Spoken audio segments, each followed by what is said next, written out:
There we go. Now we're starting to get live.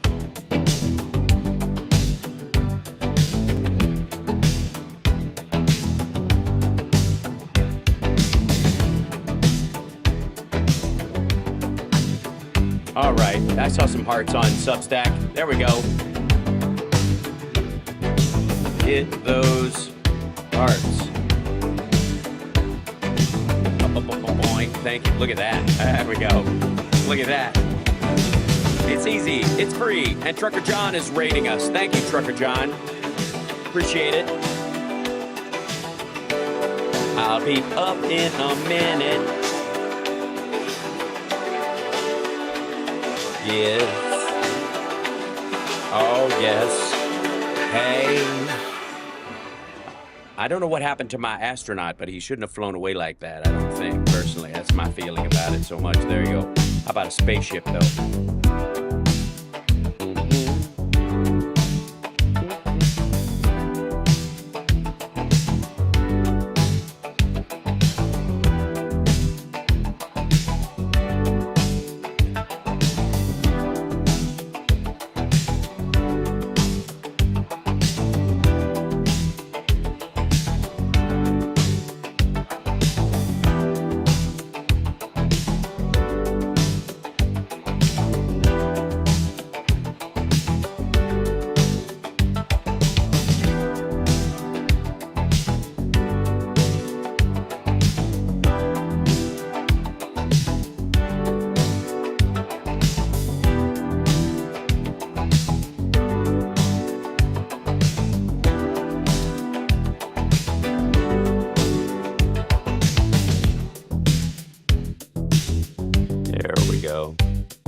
I missed you guys too. Don't worry, I'm up. Hold on.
Sometimes you just gotta dance, baby, because there's so much stuff going on.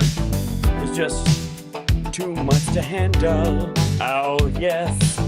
My timing's probably off because of the delay to my headphones. I'd like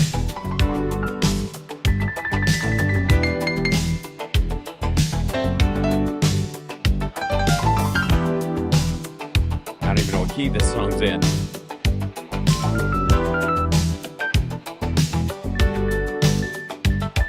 There we go.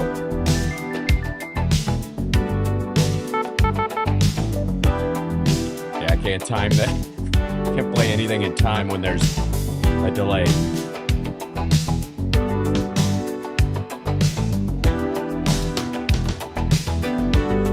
All right, let's just get started. Let me bring the chat room in on this. We're just grooving. We're moving. We're grooving. Sounds about it, huh? Listen, I forgot almost that I put a fade button in there. Hi, welcome everybody. Sorry I'm late. You know, the show is normally late on Friday or on Thursdays anyways, but on top of that, we had at Ethan's new place, we had an AC issue. And so had to go over there and do some technical support, as it were, for the that kind of stuff. And I was right about what the problem was. That's all I'm going to say. on top of the fact that I also helped disassemble and reassemble a bed and put together a dining room table in like just a couple of hours.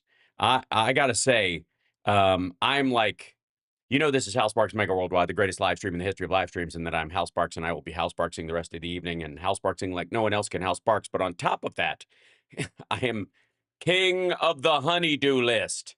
Let's just admit that right here. Let's just not beat around the bush, ladies and gentlemen. If there's something complicated, possibly dangerous, that requires wire strippers and the proper size socket wrench and also pre-drilled holes to make sure that when you're attaching something to the wall, not only does it go in cleanly without mucking up the wall itself and the surface, but also it stays. I got to tell you, I started like many of you start, like my humble Jesus-y beginnings. Not quite the carpenter that Jesus was, but I could fuck me up some IKEA furniture. I was king of the Allen wrench, and still am. Just can I can whip something together. I can free ball a piece of IKEA furniture just by looking at the available hardware. Okay, just say yes. I'm one hell of a guy.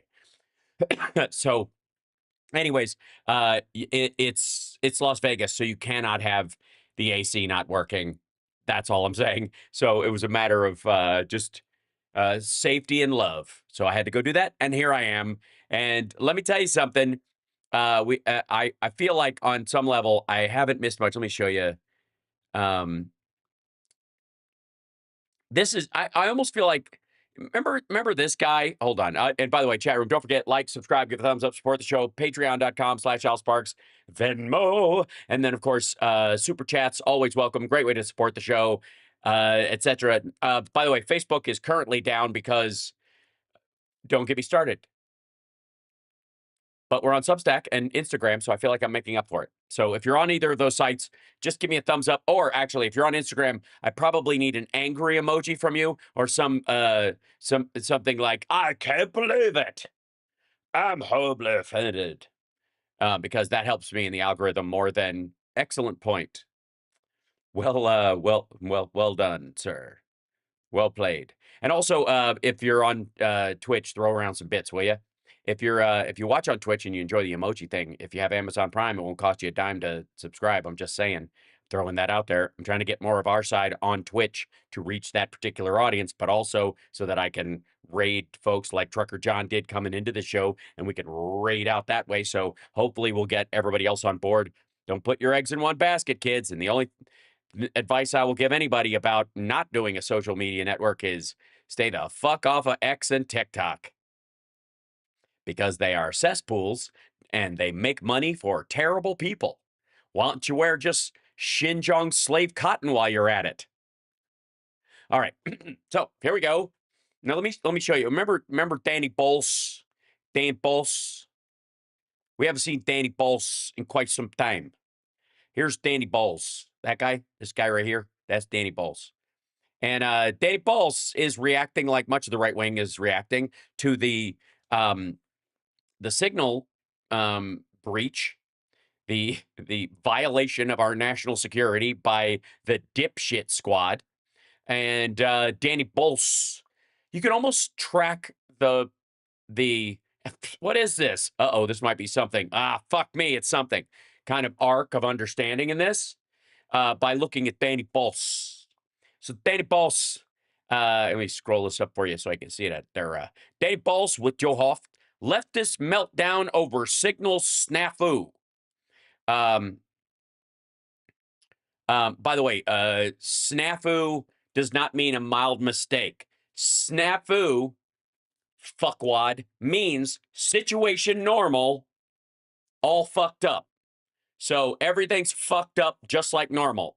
So if you use snafu about the Trump White House, what you're saying is this fuck up is normal for them. What he meant was foobar to some degree, I guess. It's a foobar-esque moment. Sure, why not? So do you understand what I'm saying? So anyways, leftists Why the fuck do you have to be a leftist to give a shit about war plans being leaked on an unsecure app you can download on the Apple Store? Why do you have to be a leftist to give a shit about that? It's curious. And also, again, not all Democrats qualify as leftists. Don't believe me? Ask leftists. They'll be the first to tell you. Secondly, there are a lot of Republicans who sure as shit don't like this, and they're not left of anything.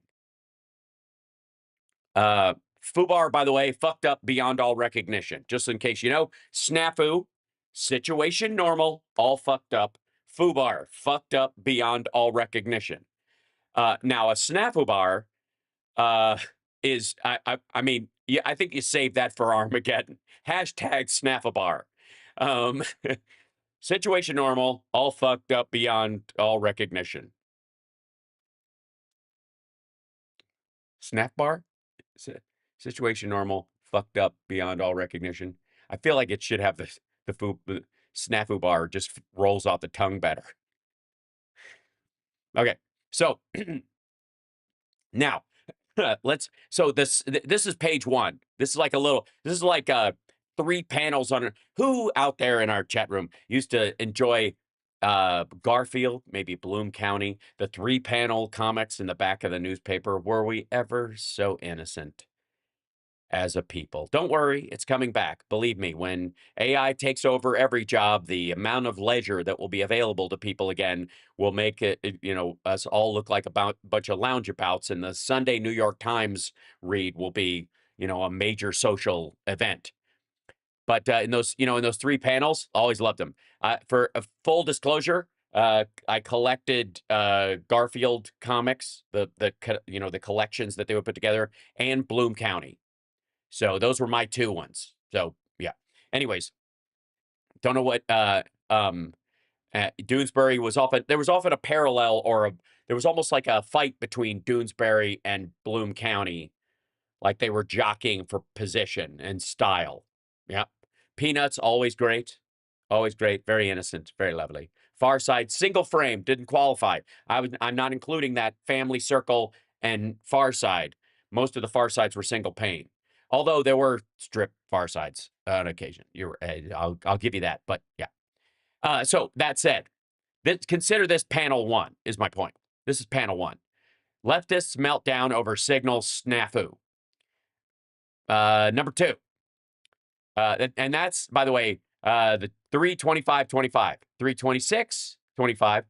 Dan Ball with Jonathan Gilliam. More text released in Signal scandal. Not really any modifying adjectives there. None of this leftist bullshit about the fucking, I don't know what they're even, does anybody even know what they're talking about? I mean, come on.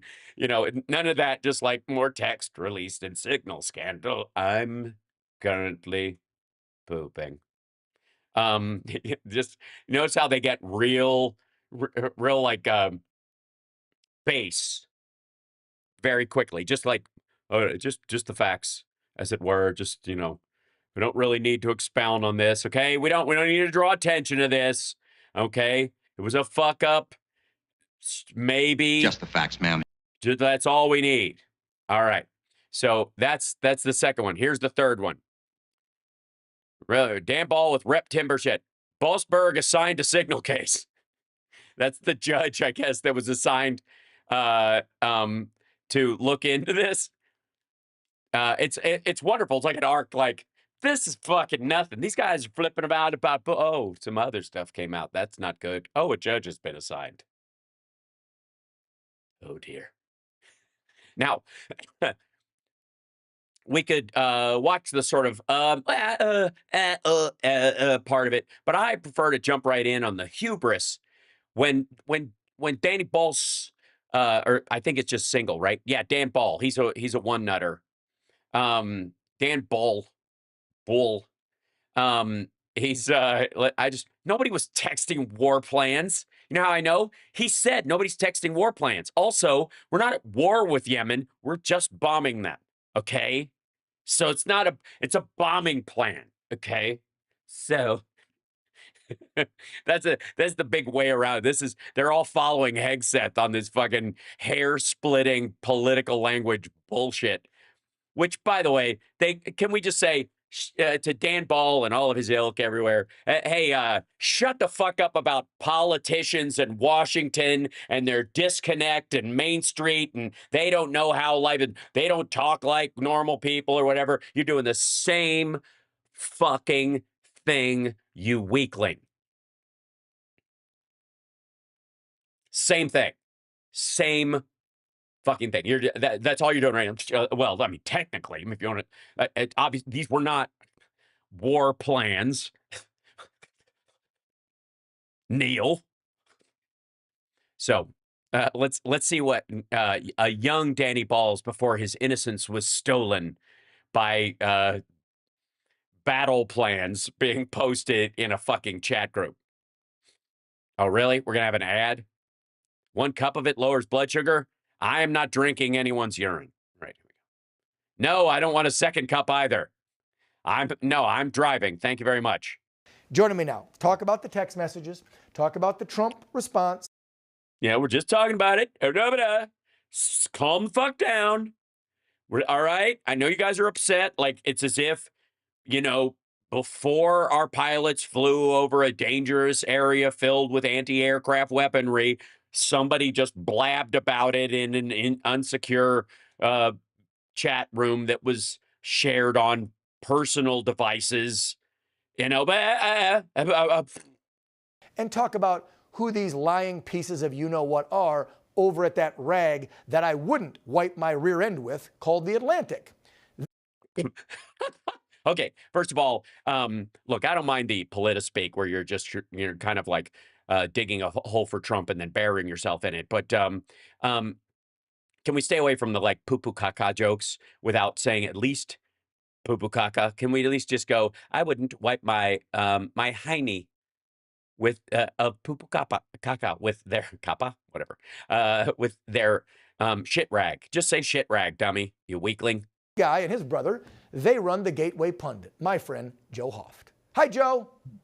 Hi, Joe. Would you have published this story if you had been accidentally added to it? Or would you just thrown some fucking America First emojis like an American flag and an eggplant and a squirt? Hey, great. Yeah, great to be here. Perfect. Great. As always. Well, I thought we'd have a little fun. I got to stretch before I go after the Atlantic. There we go. Now I'm feeling in the... Why? Because, well, I guess, you know, like a junior varsity team. I'm giving them way too much credit. A toddler soccer league going, you know, playing in the World Cup, I suppose. I think you would want to stretch. So this Goldberg clown, he did... This Goldberg clown, a shitheel that works for a magazine you wouldn't even wipe your ass with, who got access to a private chat room that if they saw Dan Ball's name in this fucking chat, they go, what the fuck is Dan Balls? Who let Dan Balls in? Bye, Dan. Right. Very fine people. He wrote multiple articles on that one, the suckers and looters. I mean, he sucked up. Yeah, it's starting to look like he gets evidence and sticks to it, because if this is any indication, he actually has access. He's actually sharing real stuff. The National Security Agency has verified this. In retrospect, it's making the stuff he wrote before look truer, dum-dum. So stop bringing it up. If you bring up that he's a scumbag, it's worse for you guys because you shouldn't have added a scumbag to the chat. If you bring up that he purveyed a bunch of shit you hated before, and this is true, and it's verifiably true, people start looking back at what he said before and went, hey, maybe what he said before was verifiably true, too. Maybe he does have access. Maybe he was in the circles of people who were saying, this motherfucker said suckers and losers. These assholes don't know when to stop digging. Milley and said that Milley saved the country because Trump was going to get us in World War III. This guy is a known propaganda. By the way, according to Trump, we're basically going to bomb Iran in a month.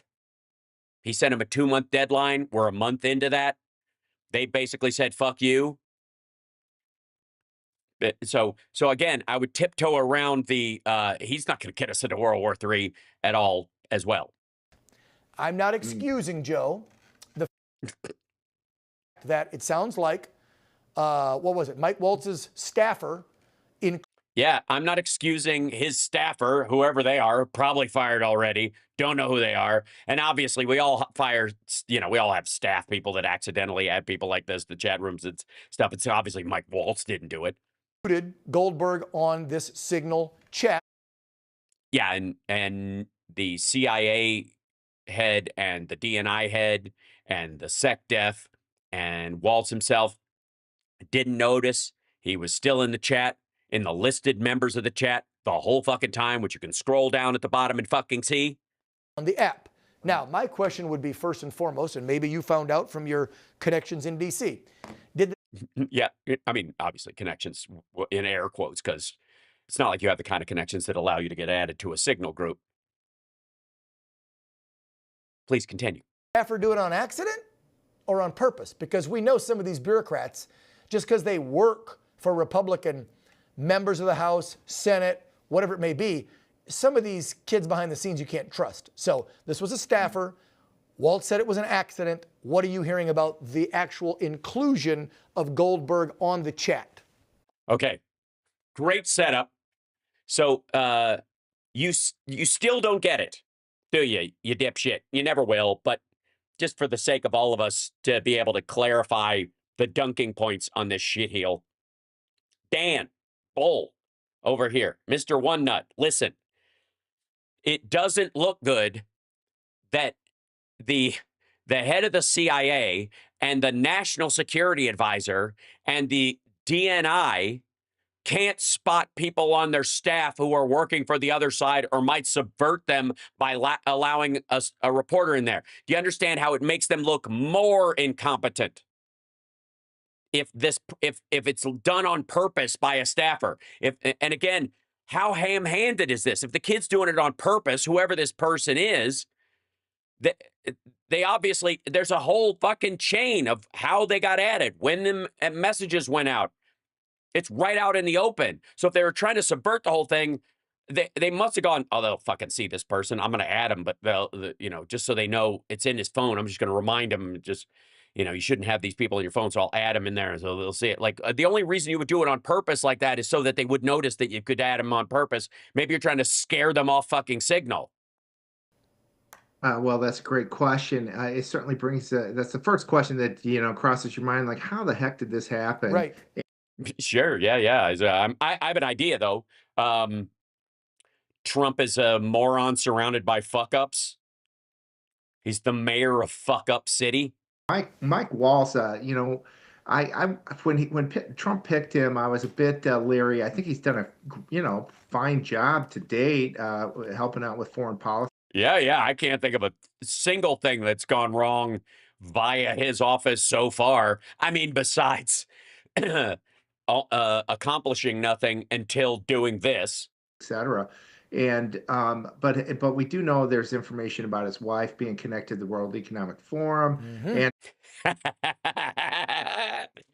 oh, so good. Okay, this is a great out. Yeah, you guys should hammer the shit out of this. While you're at it, bring up Bessent being gay, having adopted, or I think he might even have they might be his biological children, his partners, whatever, having a gay with children and used to work for Soros. Bring that up as well. He was in the chat. Maybe it was his idea. Maybe the guy who used to work for Soros told the guy whose wife works at the World Economic Forum to add the reporter who's a sleazebag from a magazine nobody reads through a subversive staff member that really has it out for America, that you apparently didn't recognize, even though he managed, whoever this person is, it could be a woman, I don't want to be sexist, managed to punch their way to the top of the intel world.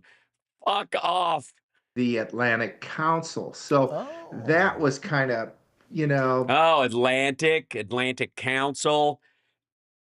She's probably taken a cruise on the Atlantic Ocean. She might have even been a big fan of Patrick Duffy, who starred in The Man from Atlantis, which has, she may be prescribed Mylanta at one point before it became over the counter. Leaves you to think, why was this guy even picked? Was that not vetted? But anyways, that's through his wife. I don't know if a staffer leaked this or tied in Goldberg, but it's really and it's Well, This is good so far. Okay. By the way, I want to say both of you doing a bang up job.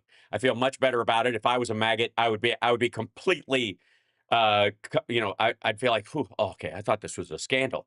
This is just, we're gonna put this in the fucking rear view mirror in a matter of hours.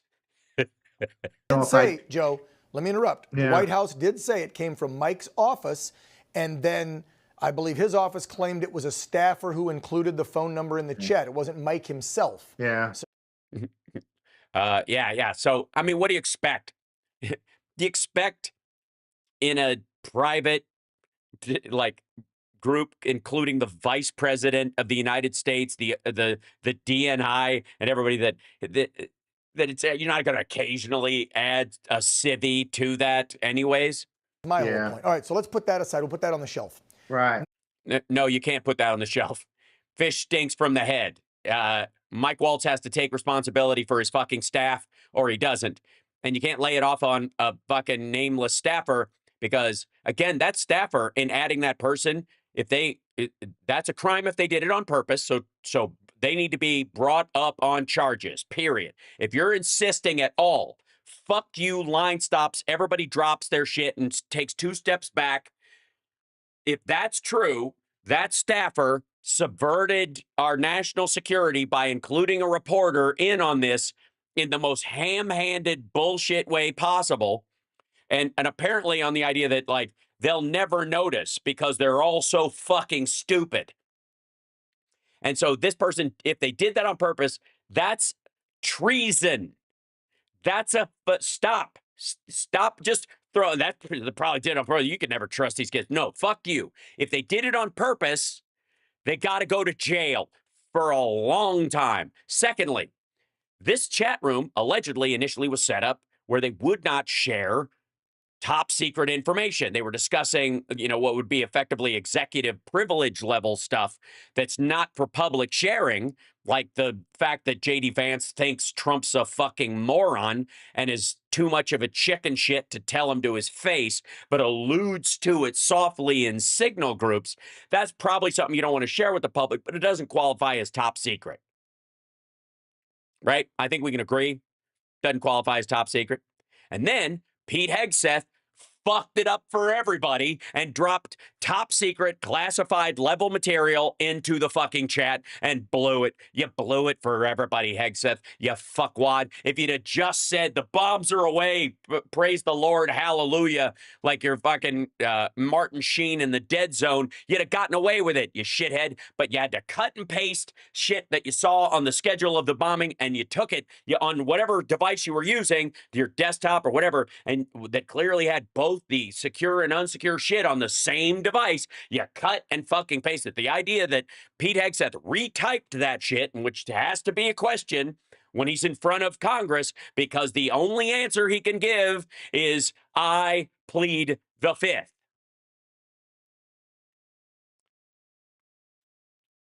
Because if they see the files that included them, and he typed it verbatim from memory and didn't look over and type it that way, which is just as illegal, he's in deep shit. Let's talk about what was in the text messages, because let's talk about what's in the text messages before we find out that they absolutely did text battle plans.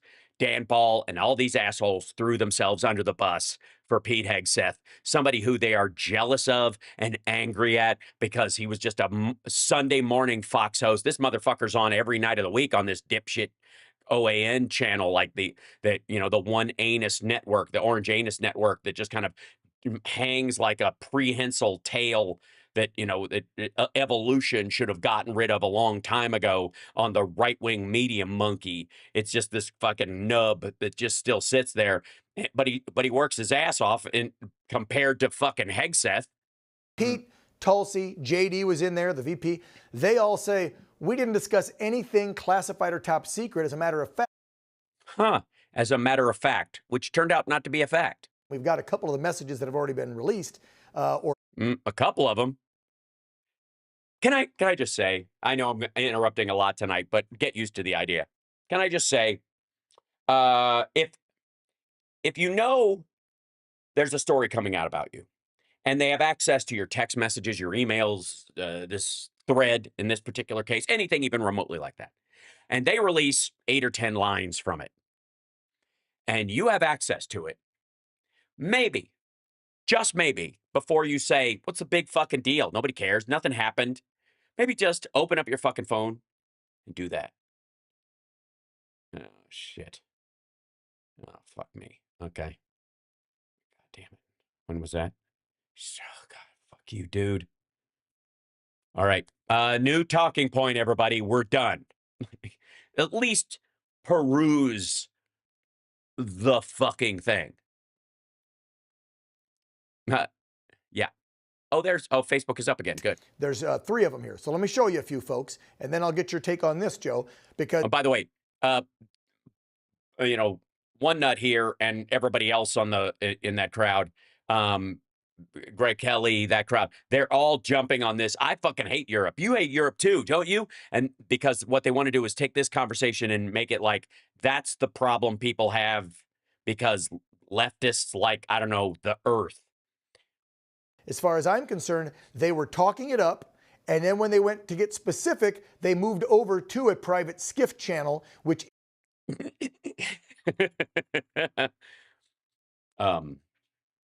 Hold on. Do I have something? Wait, I have to have something along these lines. Give me 1 second. I'll go into here.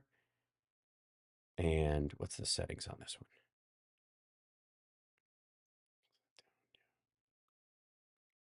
I'm going to go into here. Hold on. Yeah. As it would turn out, there would indeed be classified information on the chain. I think that worked. Maybe. I don't know. secured and not this app. Don't get me wrong. I fucking love watching these assholes just dig a hole. So here's a couple things. You got JD Santa Pete. If you think we should, let's go. I just hate bailing Europe out again. I kind of like that JD's giving Europe a little crap. They deserve it. Let's make sure our messaging is... Yes, I know. Especially all those people in America of European descent. Fuck them, right? Right here. And if there are things we can do up front to minimize risk to Saudi oil facilities, we should do it. Pete says to the VP, I fully share your... Yeah, I love that part too. I was a big fan of the whole, like, really? You just, this is really about the Saudis? Well, remember that for later, though, by the way. Can you, everybody in the chat room, put a pin in that for me, will you? The whole, they want to do this to benefit the Saudis. Loathing of, keep going, guys. I think we got 2 more. And they're talking about POTUS and Europe and Egypt and, okay, nothing there. Let me see the next one. I'm looking for any top secret classified because I haven't read all these. Mm-hmm. The following day. Should we just jump to it? Fuck this. Like, right in the, let me see what he says at the end of this, and then we'll jump to the next day. Oh, boy. Good start from Ratcliffe. Mike Waltz, we got some emojis with the fire and the flag and the fist. Good job, Pete and team. Team Mal did a great job. Yeah, okay, let's go back to Joe. I don't see any classified information in the ones I see right there. Yeah, you mean Jeffrey Goldberg, who had access, arguably, to classified information, according to him, didn't release any of it until they said it's not classified? No, and we're hearing from the experts that there is no classified information. Yeah, experts. Thank you. Thank you. The elites finally chimed in. Thank you. Trust the experts. I agree. Finally, we have some experts. Who are the experts again? Marjorie Taylor Greene and Lauren Boebert's date. So immediately that... By the way, for the record, expert at what? Because I'm expert at a lot of things. Goldberg's report. Goldberg's trying to say that. That's the shocker about it, and there was nothing there. And it makes me think, and I'll say a couple things here, Dan. Just keep walking, buddy. One thing is about this guy Goldberg. He was involved, like you said, in that whole incident where they said Trump said that all military are suckers and losers. Yep. Well, that's obviously, there's nothing in Trump's record that has ever suggested that he would say anything but high regard. Yes, there is. There's some specific... Oh, you motherfucker. Yes, there is. You know what it was? I like people who weren't captured. He's a war hero because he was captured. I like people who weren't captured. That's worse, you dumb motherfucker. Suckers and losers is just a toss away. But saying that prisoners of war aren't heroes. By the way, specifically in the case of McCain, somebody who, because of his rank, could have left. He could have been traded away. He could have said, they would have let him go. They would have given him to, to try and, bargain with him, but he stayed with his guys. Of course, he said shit equal to and worse than suckers and losers. Fuck off. He said John McCain wasn't a hero because he was captured. Why do you think he would give a shit? He was said that about a sitting senator, a former presidential candidate for his own fucking party, a man who was injured as a POW so badly he can't lift his arms above his fucking shoulders, and a person that I clearly had disagreements with on a myriad of policies, but served for all practical purposes honorably in his life. Trump isn't fit to polish the fucking anus of John McCain. And yet he says of him, a sitting senator and a very high-ranking senator at that, who'd been reelected multiple times, served honorably his entire time in office, he said he wasn't a hero, even though he was a POW, almost specifically because he was a POW. So do you think he holds the average, blue-collar enlisted person at a higher level than that? Grunts who die in battle?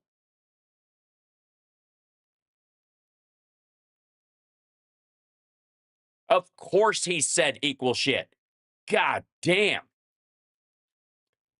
John McCain suffered with the wounds of torture his whole fucking life. That's why his arms went like this. They broke his fucking shoulders. He was injured, and then they set him and put him in like a wood cast thing, and then broke him again. Fuck you. Fuck these guys.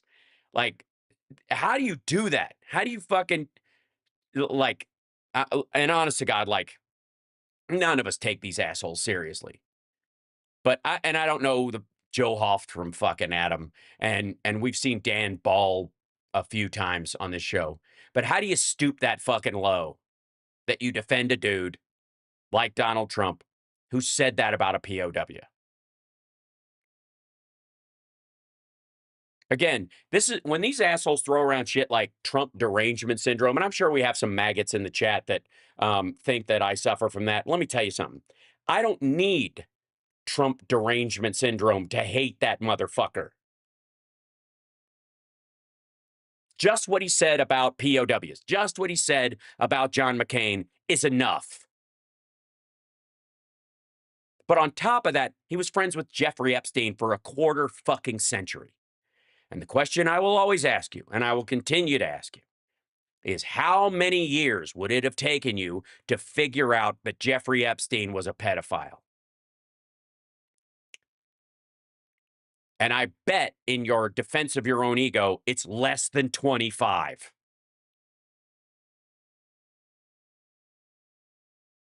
I don't need another reason.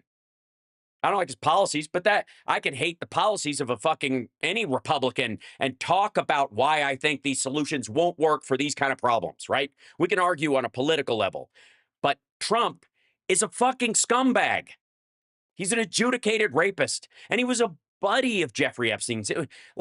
Epstein flew on his plane arguably more than Trump flew on Epstein's. Both of Trump's places of, where he lived primarily in New York and in Palm Beach were less than a 9-minute cab ride from Jeffrey Epstein. You think that's a fucking accident? This is a giant goddamn country.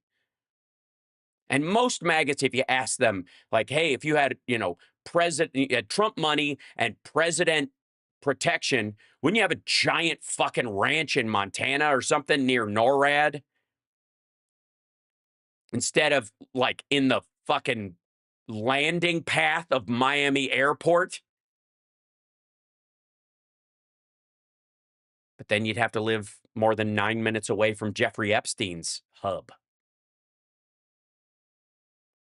These guys are so gross. Okay, well, so this is how they're doing it, though. They're whatabouting. Let's jump to the next day. So obviously it's a different dude. uh, bouncer at the Blue Oyster, and Jonathan Gilliam. More texts released. A local nonprofit taking a bold step today to increase the amount of affordable housing here in Oklahoma. Beautiful. A local nonprofit taking a bold step today to increase the amount of affordable housing here in We're going to weigh in on the scandal because it is. And again, it is a scandal. It wasn't yesterday, but it is today. I'm not trying to poo-poo it and say it doesn't deserve attention and it was That's what I said yesterday. wrong. But I'm also not going to be like the lefties going, the sky is falling. Everyone should resign from Tulsi to Pete to Mike. Trump should be embarrassed. This is horrible. Troops almost got killed because of this. Yeah. All of that is true. Not going to blow it up like that because it doesn't require that. He's a former FBI. It doesn't require that. So 2.5 hours before our aircraft are over an area that they're sent to bomb. The information was released on an unsecure app that involved a reporter who, had he been less honorable and more sympathetic to the I don't know, the Houthis on some level, or more just like willing to chase down a lead and call someone for confirmation on something and let it leak out, could have put our soldiers. I mean, it could have gotten them blown out of the fucking sky, period. It's a thing. It's real. Agent and a Navy SEAL, Jonathan Gilliam, back on the program. Jonathan, you may have a difference of opinion than me. What do you think of this whole mess? Well, I think, first of all, let's start from this point and go backwards. Okay. I think the way it's been handled by the Trump administration has been horrible. I think it would have been better to say, we have an issue. We need to make it a policy, regardless of what was put on our phones. We now see that this is a vulnerable app, and we need to. Hold on. We now see they got a fucking memo before they even took office.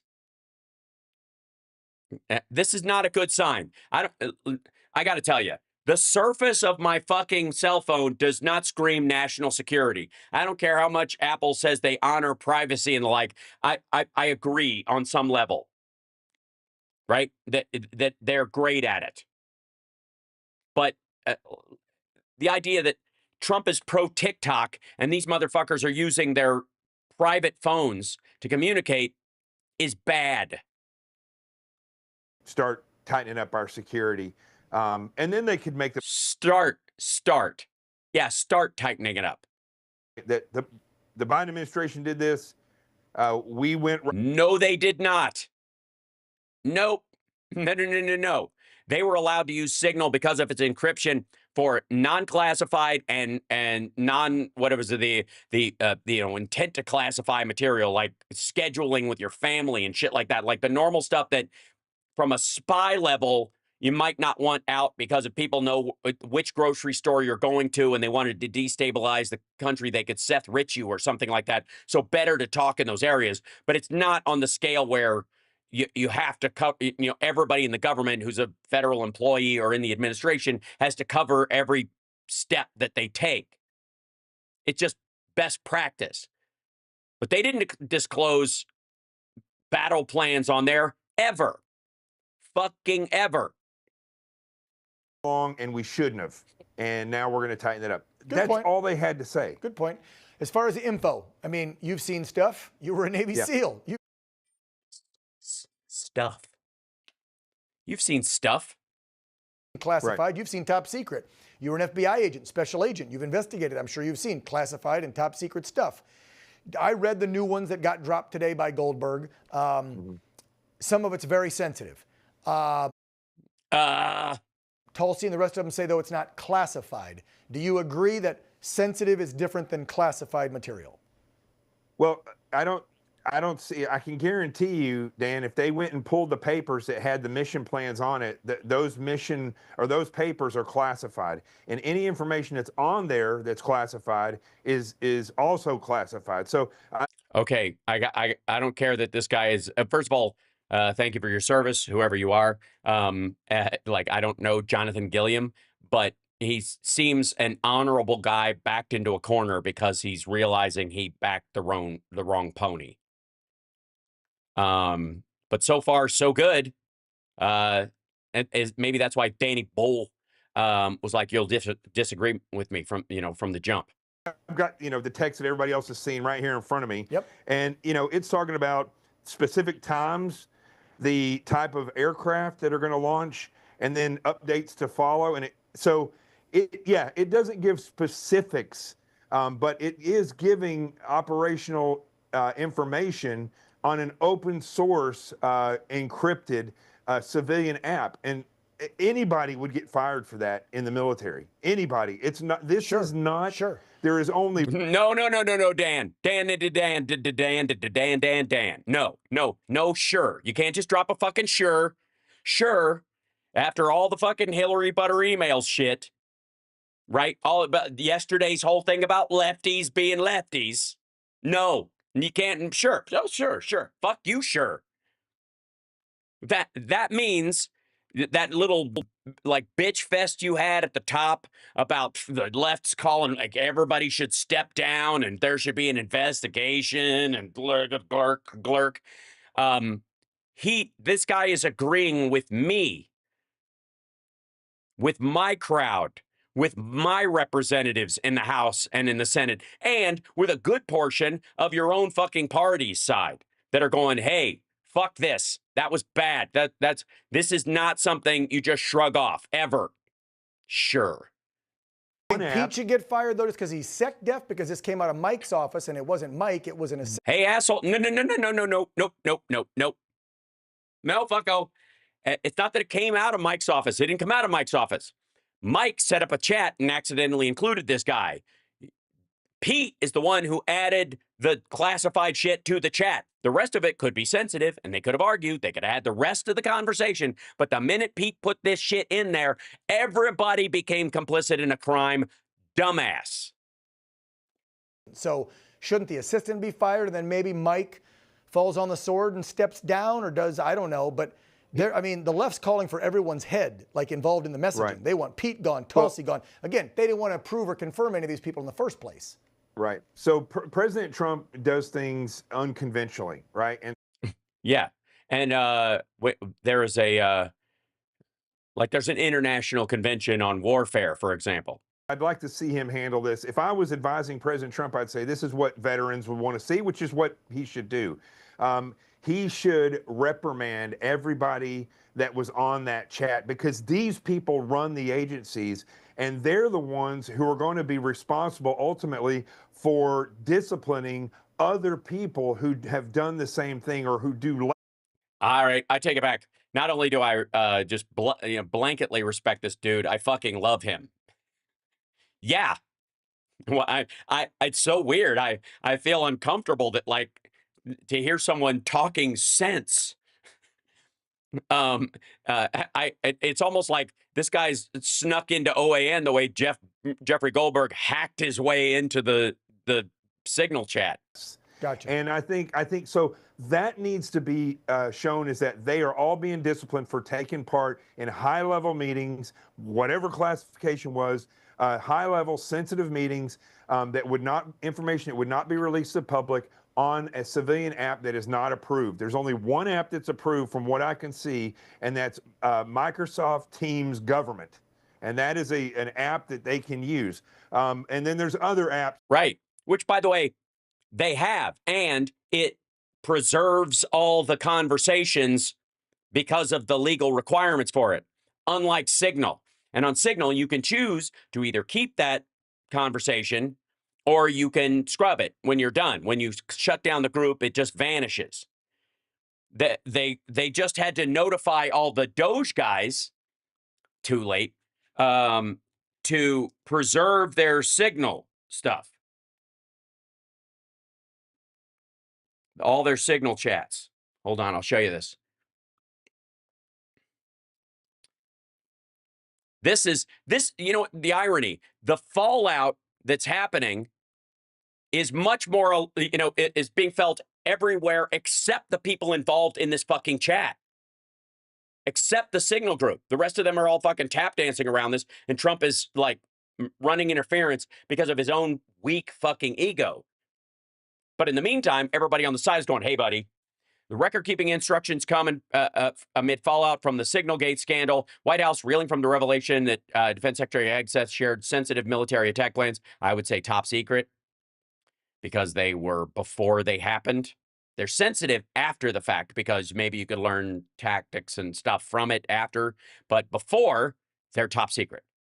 With colleagues on a private messaging app, sent some new instructions this week to Doge staffers. Preserve your Signal messages. The records retention policy was adopted for the Department of Government Efficiency on Monday. Just as the Signal scandal was unfolding, it was revealed in a lawsuit challenging the Doge initiative's record-keeping practices because people want, they're a bunch of FOIA requests, and these motherfuckers are not preserving stuff. And we'll get to that later. And things that they have as Right. well that are government. Sure. But, Jonathan, in their defense, didn't I see in one of the messages when they felt they were getting ready to do really classified sensitive stuff or whatever, they then said, let's move over, and they moved over to a skiff or something different, and they left Signal, correct?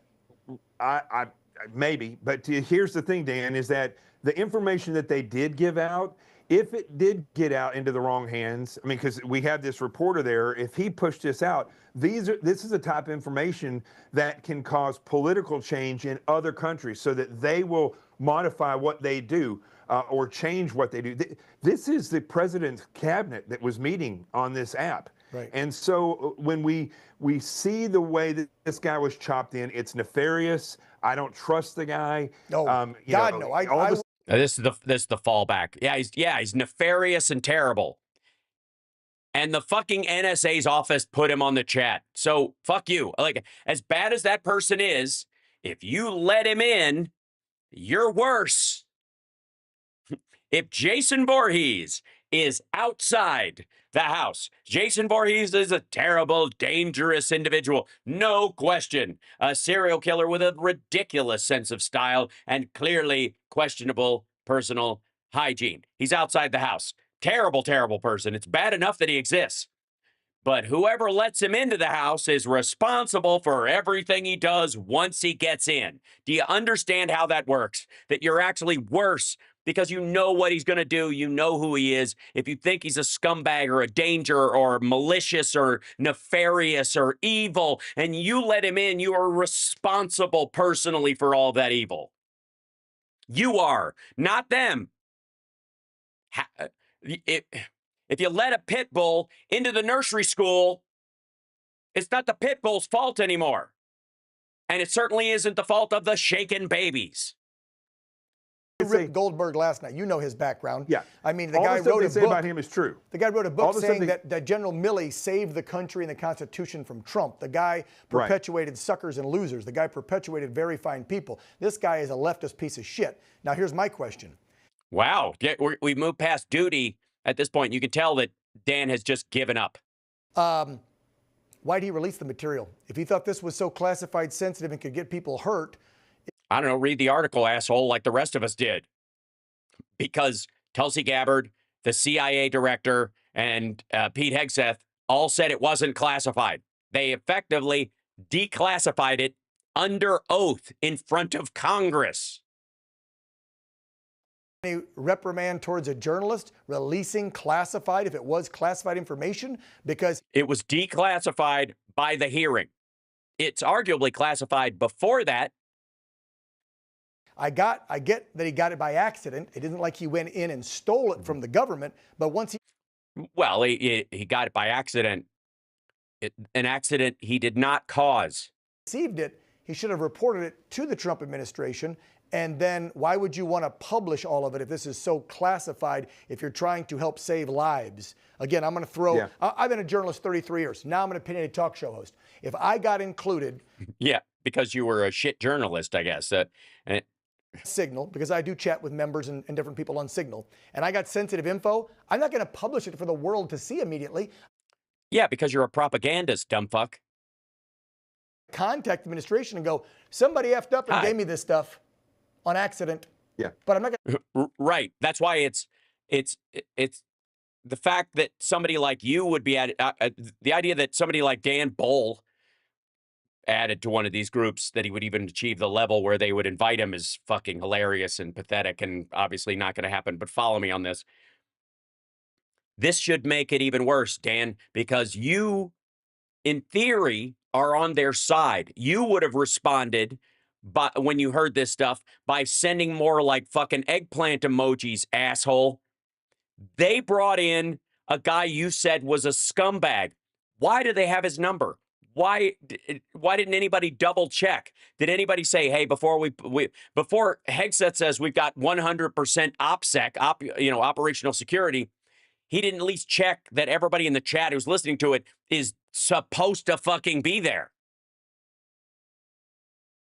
He did not have 100% OPSEC, period. Even without fucking Goldberg there. Joe Kent shouldn't have been on it. Publish it.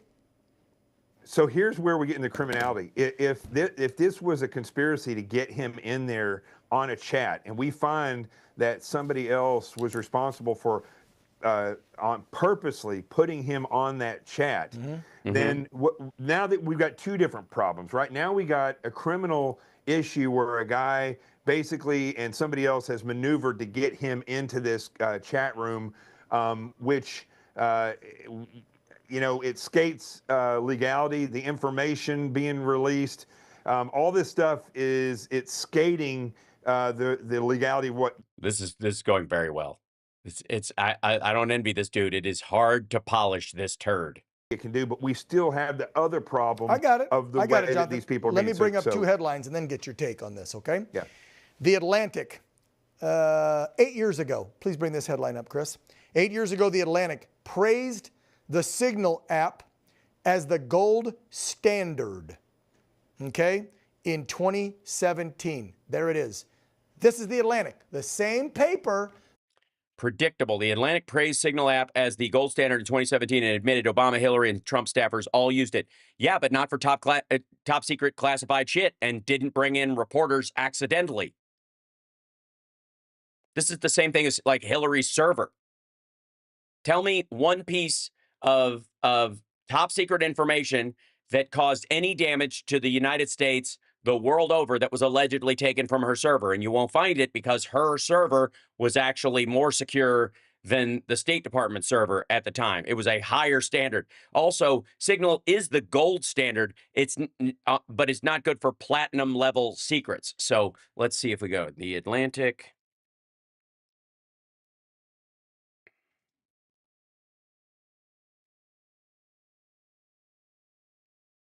Mm-hmm. 2 days ago, AP News Signal used their chat leak. Signal used by members during 2017. 2 days ago. Signal says it's the gold standard. So maybe they're quoting it?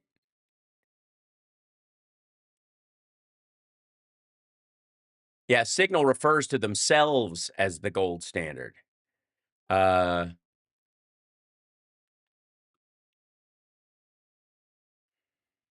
This is what is Signal, the chat app used by U.S. officials to share this thing. This is March 25th. This is newer. An app. Blah, blah, blah. I'm looking up the article he's referencing because you'll notice in this that it doesn't show the link for that. They don't show the Atlantic title. It's somebody else's cut and paste. Reached an associate who's behind Signal. It's a nonprofit, right? It's open source, which is even more sketchy. Yeah. So this is the only thing I can find in here, but is it secure? Signal touts the privacy of its service, and its head defended the app's security practices on Tuesday. Signal is the gold standard in private comms. Meredith Whittaker, president of Signal, said on X without directly addressing the Atlantic report. Experts agree Signal is more secure than conventional texting, but it could be hacked. Government officials have used Signal for organizational correspondence, such as scheduling sensitive meetings. But in the Biden administration, people who had permission to download it on their White House-issued phones were instructed to use the app sparingly, according to a former national security official who served in the administration. The official, who requested anonymity to speak about methods used to share sensitive information, said Signal was most commonly used to notify someone that they should check for a classified message sent through other means, like check your email. Check your message, because it could pop up on their private phone, but they won't know that something's going to happen. So by the time they checked it, this person has already checked their email that it may have had to do with something else that was going on. In the Atlantic article, Goldberg wrote that some messages were set to disappear after 1 week and some after 4. Encrypted messaging apps are increasingly popular with government officials, according to a recent Associated Press review, right? Because they don't preserve the stuff. So, all right. It calls itself the gold standard, so it could very well be a quote. Thanks, Jonathan. I like me too. Goldberg, the editor for, said Signal is great in 2017. Then, also, nothing has happened since 2017, I would like to say. Nothing at all. Especially on the geopolitical front, and in terms of our allies and enemies in the world. No new battles have broken out. No new technology has come into fore. more, and the final question to you. Tucker Carlson says that his Signal account was hacked and he was spied on by the NSA and CIA just a few years ago. So now I'm going to go real down the rabbit hole. If the CIA and these bureaucrats in NSA and intelligence who hate Trump and his team can access Signal, why can't they, instead of this female staffer, add a phone number to it and send it over to...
Check 1, check 2. Fixed it. Sorry about that. Wow.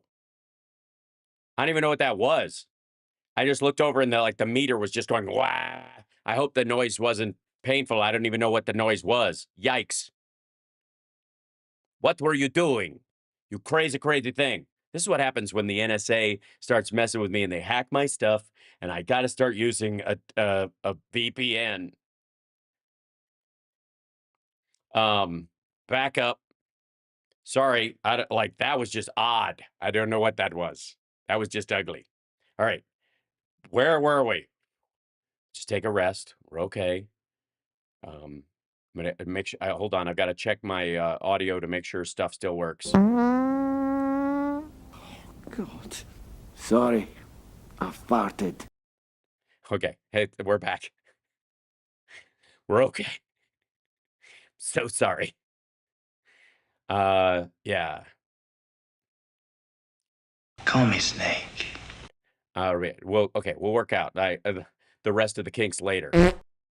Well, fine. Fine. All right. This is what happens when I go up against the NSA and the DNI and all these other folks and call out their bullshit so effectively. I must be doing something right because the everyone in the NSA is mad at me. Is that how it works? Is that how it goes? That's all you got to say? All right. Now, female staffer. That's where we were before shit hit the fan. Team Trump didn't do anything wrong. This was a setup, because why would they call Signal the gold standard in 17? Because in 2017, it was the gold standard. And also Candy Crush was the new hotness. Also, Twitter used to be useful even back then. Twitter used to be, it was like necessary almost and had a value for things like the Jasmine Revolution. They're able to hack it, and they say Signal says you can't hack it. Tucker says he was hacked and spied on by our government through Signal, and now all of a sudden a reporter from the same All of a sudden, 4 years later, damn paper mysteriously gets these plans. Final question to you. How the hell does that all happen, Jonathan? Trump's a fuck up who surrounds himself with fuck ups. Well, I mean, it could be where they did that. I mean, this, I think, ultimately. Hold on. Stop. Stop. Everybody drop what you're doing. Take 2 steps back. It doesn't matter if somebody hacked his way in and slipped him in and that it can be hacked and all this kind of stuff. Hegseth posted those war plans, period. In an open source, obviously unsecure app. It doesn't matter about anybody else involved. He committed a crime.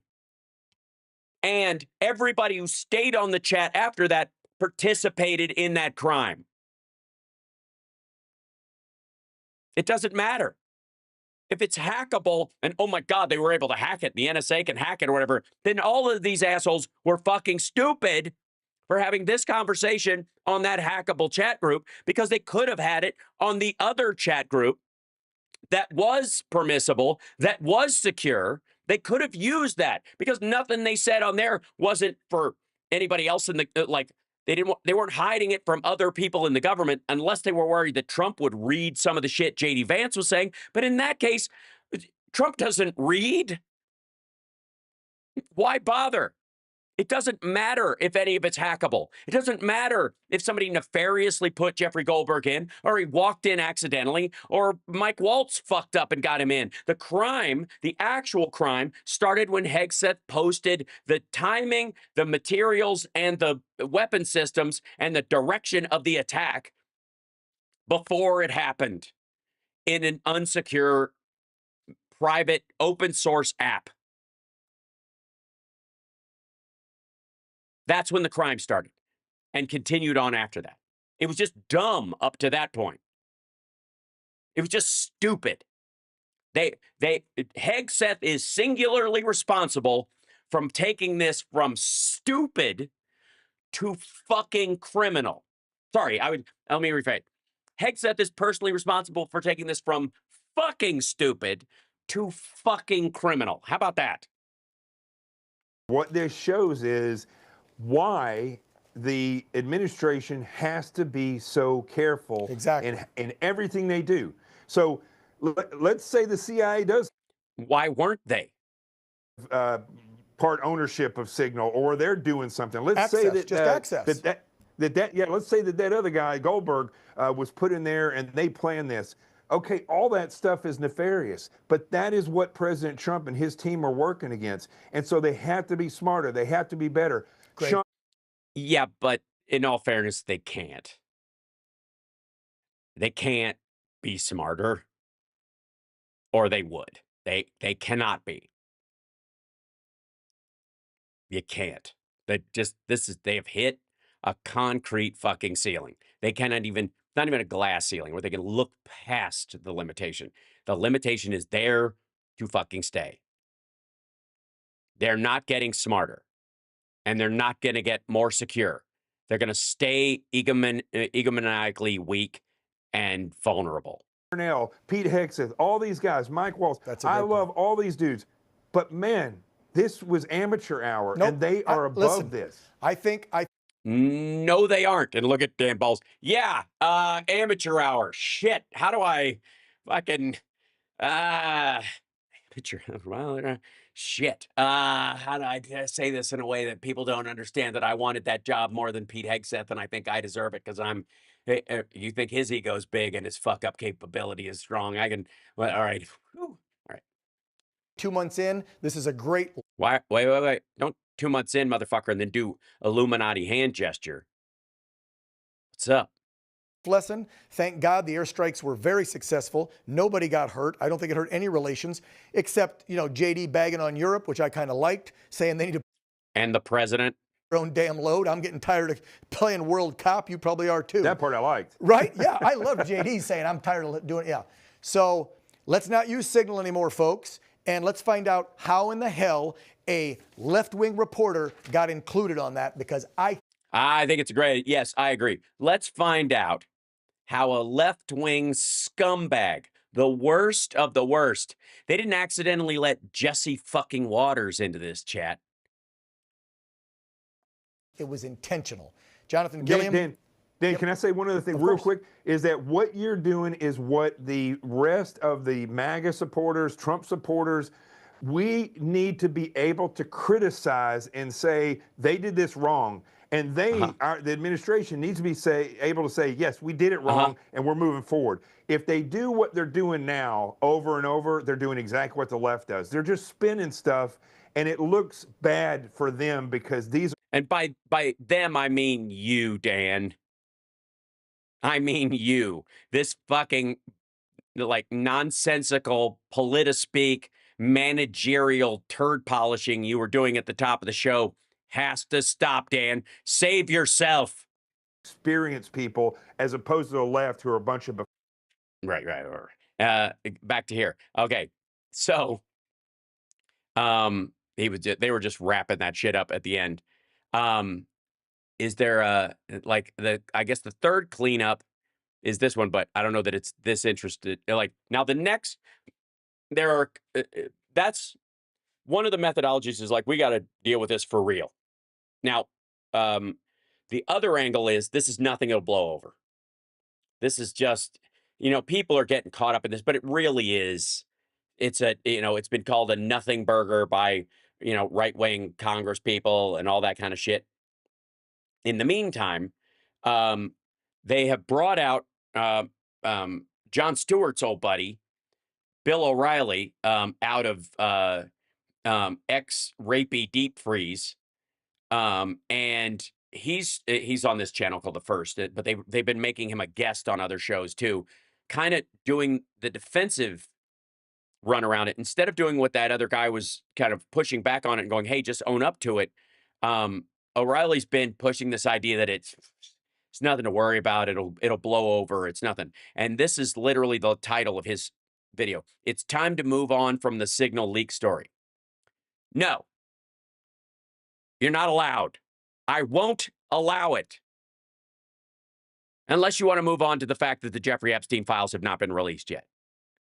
I would rather, I can walk and kick scum at the same time. So I would argue that we could do both. I can remind you that this is a massive, dangerous fuck up that could have cost the lives of service members quite easily, and the response to it has been pathetic and egomaniacal and weak. At the same time, I can bring up the fact that where's all that shit Pam Bondi promised? Where is it? When's that shit coming out? Sorry, is this eating into your bullshit tariff storyline? All right, here we go. Apparently, National Security Advisor Mike Waltz accidentally allowed. No, so it was a female staffer or someone we will never see, but probably a woman because Dan Ball says so. Very liberal journalist Jeffrey Goldberg from Atlantic Magazine into.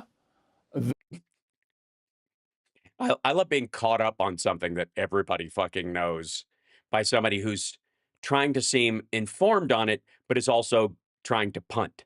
Meeting, which was on an app called Signal. It was a national.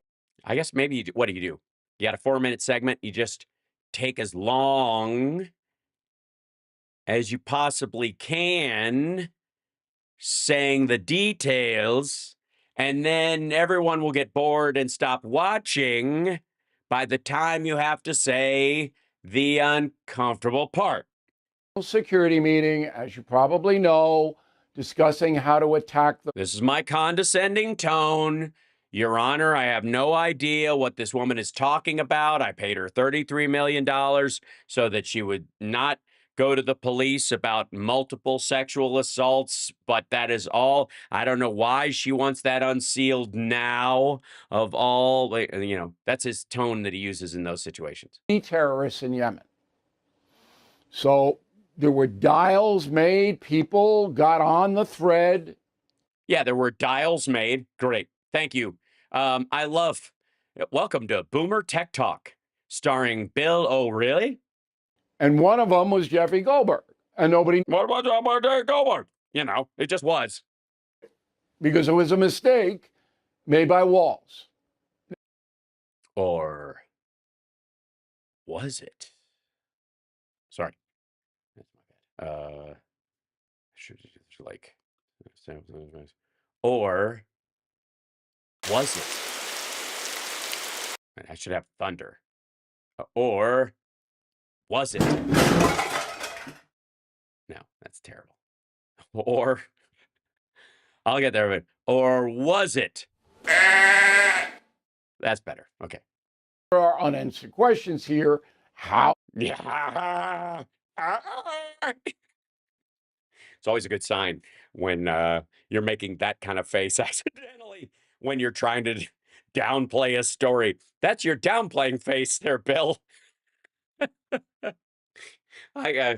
This is magic. Hold on. Wait, hold on. Screen grab. Let's go over to here and take our little thing over here. And I'm just gonna grab this over. Hold on. Okay. All right. Sometimes you just have to like.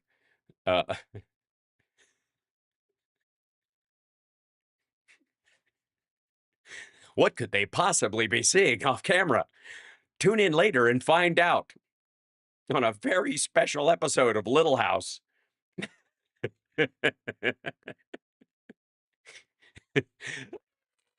Wait, I need to try. Hold on. I'm going to triple this up. Okay, hold on.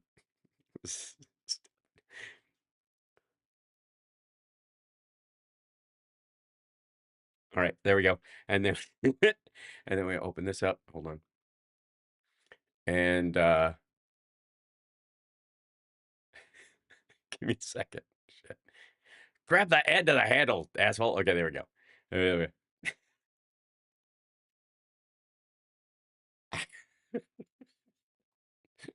This is all going very well. How many times can I do this? It's just terrible. All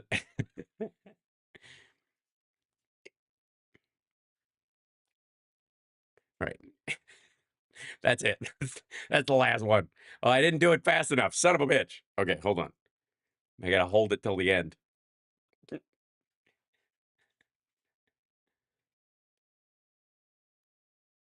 There you go. That'll work. I know this is stupid, but we're enjoying ourselves. All night long, all night, all night, all night long. All right. Sorry. All right, that's the end. It's a hell of a thumbnail, though. CSL, I'll send you that as a thumbnail. We gotta shit. That's funny. Wait, okay, and there's where my windows went. Okay. God.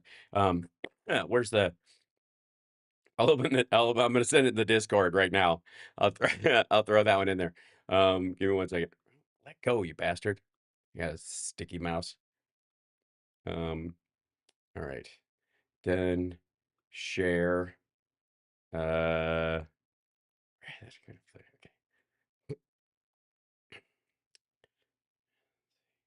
Should be in here. Let's go. Done. All right. Is it in my downloads? Because I think I have a screenshot folder.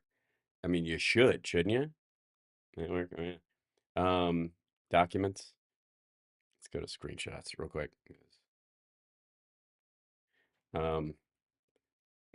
I'll send it to you. Yeah. This Mac, I was running. Okay, cool. And then by this, then as list, and then most recent by last open and kind, and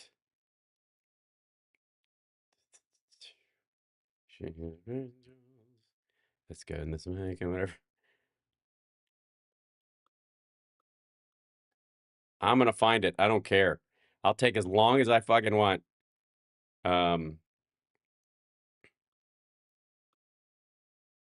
Date last opened.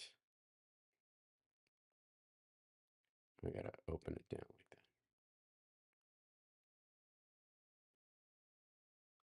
Yeah, here we go. Put this in here. I think this is the one. There you go. There you go. Now it's in the staff chat. Sorry it took me so long. So stupid. Okay. Now, where were we? Okay. Hit those likes, share the show, etc., etc., etc. If you're not in the Discord, please become a Patreon subscriber and join our special one. And then, of course, we have a regular Discord that you can join as well. Should have fire coming out of his mouth. It's not a bad idea. Do I have now? You're gonna set me off to do something, aren't you? Son of a. He looks like Lo Pan from Big Trouble in Little China. You're not put on this earth to get it. All right. Did you have Jeffrey Goldberg's number, Mr. Walls? He's a top Trump hater. Yeah, it's a curious aspect. I don't know.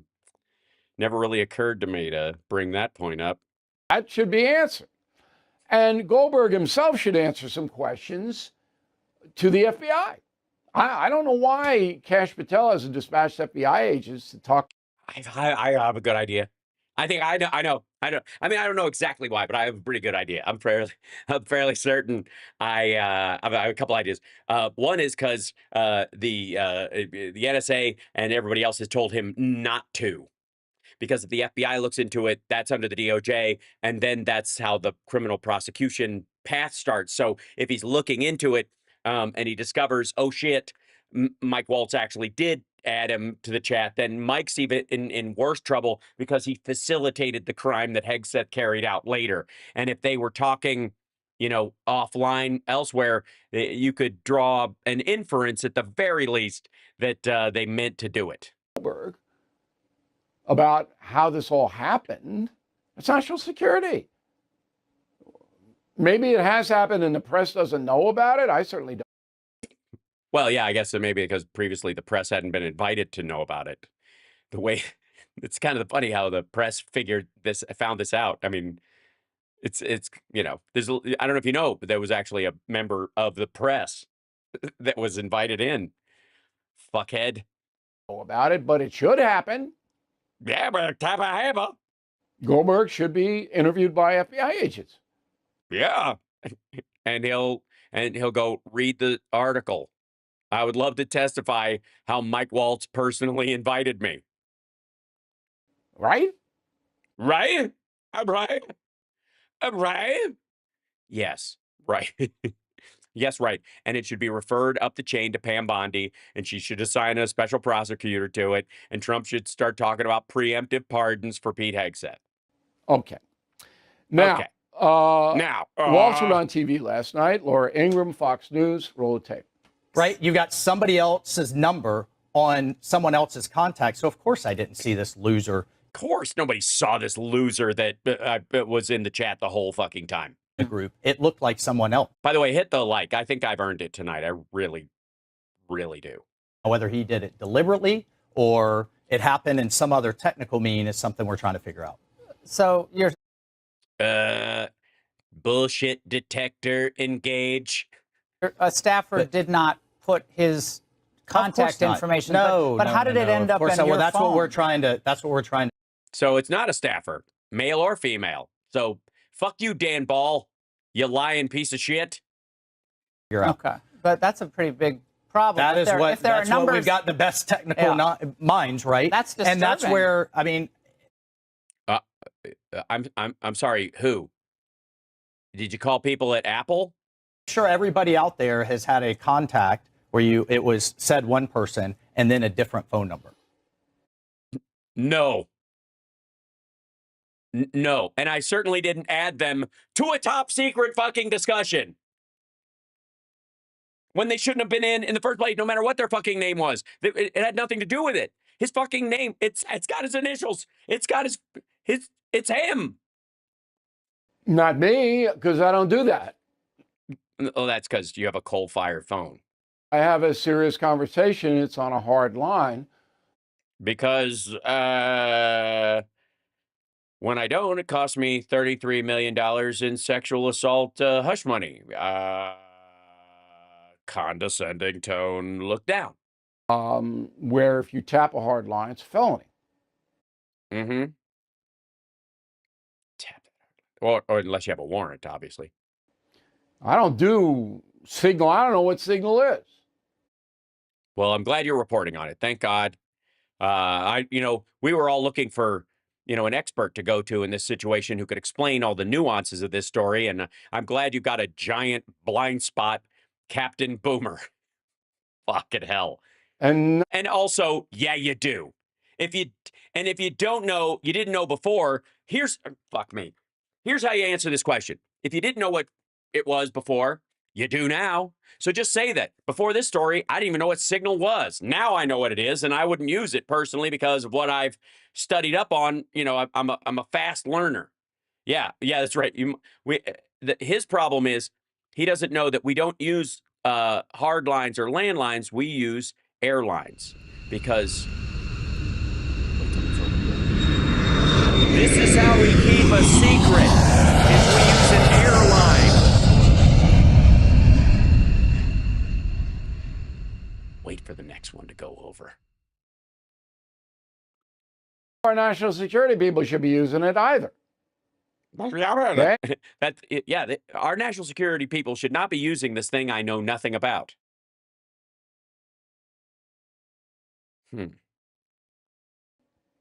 Because if Jeffrey Goldberg can get on it, so can the Chinese and the Russians. Well, yeah, I mean, they already have. I mean, they got direct invites. They didn't get accidental invites. Okay.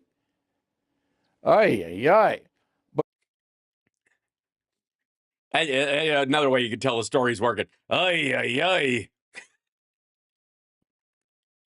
is a nothing burger. It's nothing to. This is just a mistake anybody could make. By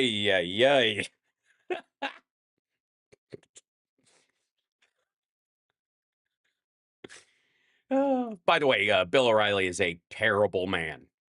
He's a fucking terrible person. Waltz owned up to it. It's in his purview. But I want a little more information. And Laura Ingraham did her job. I mean, she framed it the proper way. President Trump is so awesome that the American dollar has never been more secure. That's why you need to stock up on coins you could melt down and use as bullets to kill a werewolf.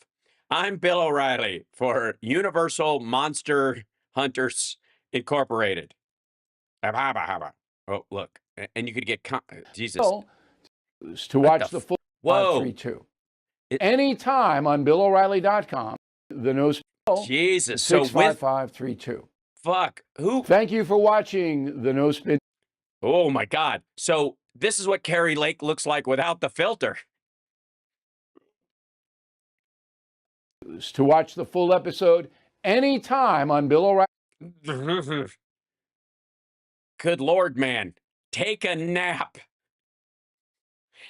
Oh, shit. You're watching HalSparks Megaworldwide. Like, subscribe, give a thumbs up, support the show. Hello, hello, hello. All right, now, I'm sure if you want to deal with the depth of this story, there's it's obviously missing pieces to the signal story, right? And who better to check in with than a man who clearly uses signal for instead of DMs while he's on the road. All right. I'm not going anywhere near that. This is Jimmy Dore. What everyone is missing about the signal leak with George fucking Galloway.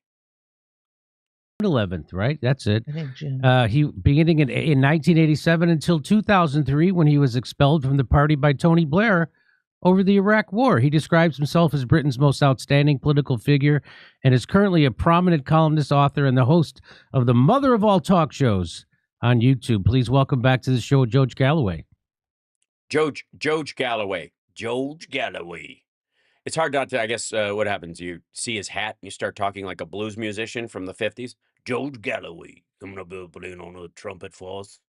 Thank you so much, Jimmy. I was, of course, many years in Parliament after being expelled by Tony Blair. I've beaten Labour great 3 times in parliamentary elections, so that wasn't the end of the story. And I'm mighty glad that it's not the 11th of July, but the 11th of June that you're going to be in Glasgow, because there's a rather quirky season that takes place in Glasgow in early July, leading up to the 12th of July, which... Where, what, the traditional running of the bullshit artists, and they're afraid he'll get trampled? is a series of parades of Protestant supremacy over Catholics like myself. And it sometimes gets rather hairy. So it's best not to be in Glasgow on the 11th of July. Oh. Glad you're going in June instead. Okay, yes. We'll be going to Dublin and then we'll be over at Manchester, and we're going to do a whole tour over there. So hopefully, very exciting. We'll catch you. Okay, we'll catch up with you, man. Well, I'm glad you're on because the United Here you go. Inside story. Let's get to this. States started bombing Yemen, and the United States has started bombing Yemen. Okay, bombing, just regular citizens' houses and apartment buildings, and. Yeah, it's almost like Trump doesn't care about rules of engagement, and the last time he was in office, he got rid of all the rules of engagement, and the civilian death toll went up 80% in 1 year. Here is Max Blumenthal tweeted out. They, if people aren't familiar, accidentally, Deputy Security Advisor Waltz added a journalist onto a Signal text call, and he let everybody know that they're going to be doing this bombing of Yemen, which is a unbelievable breach of security. And if anybody...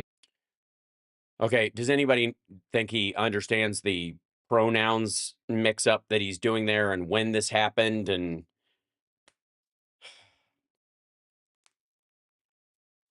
we'll move on.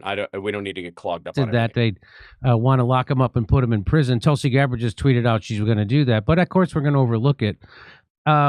But what there is... We're going to overlook what? That he released the information that she's going to lock him up, or that because you supported Tulsi Gabbard, you supported Donald Trump, you supported his cabinet picks in general, defended them. Interesting here. From Trump's administration's bomb Yemen signal group, the Pentagon bombed an entire civilian apartment building in Sana'a because the Houthis' top missile guy, that's how they described him. They don't even know his name.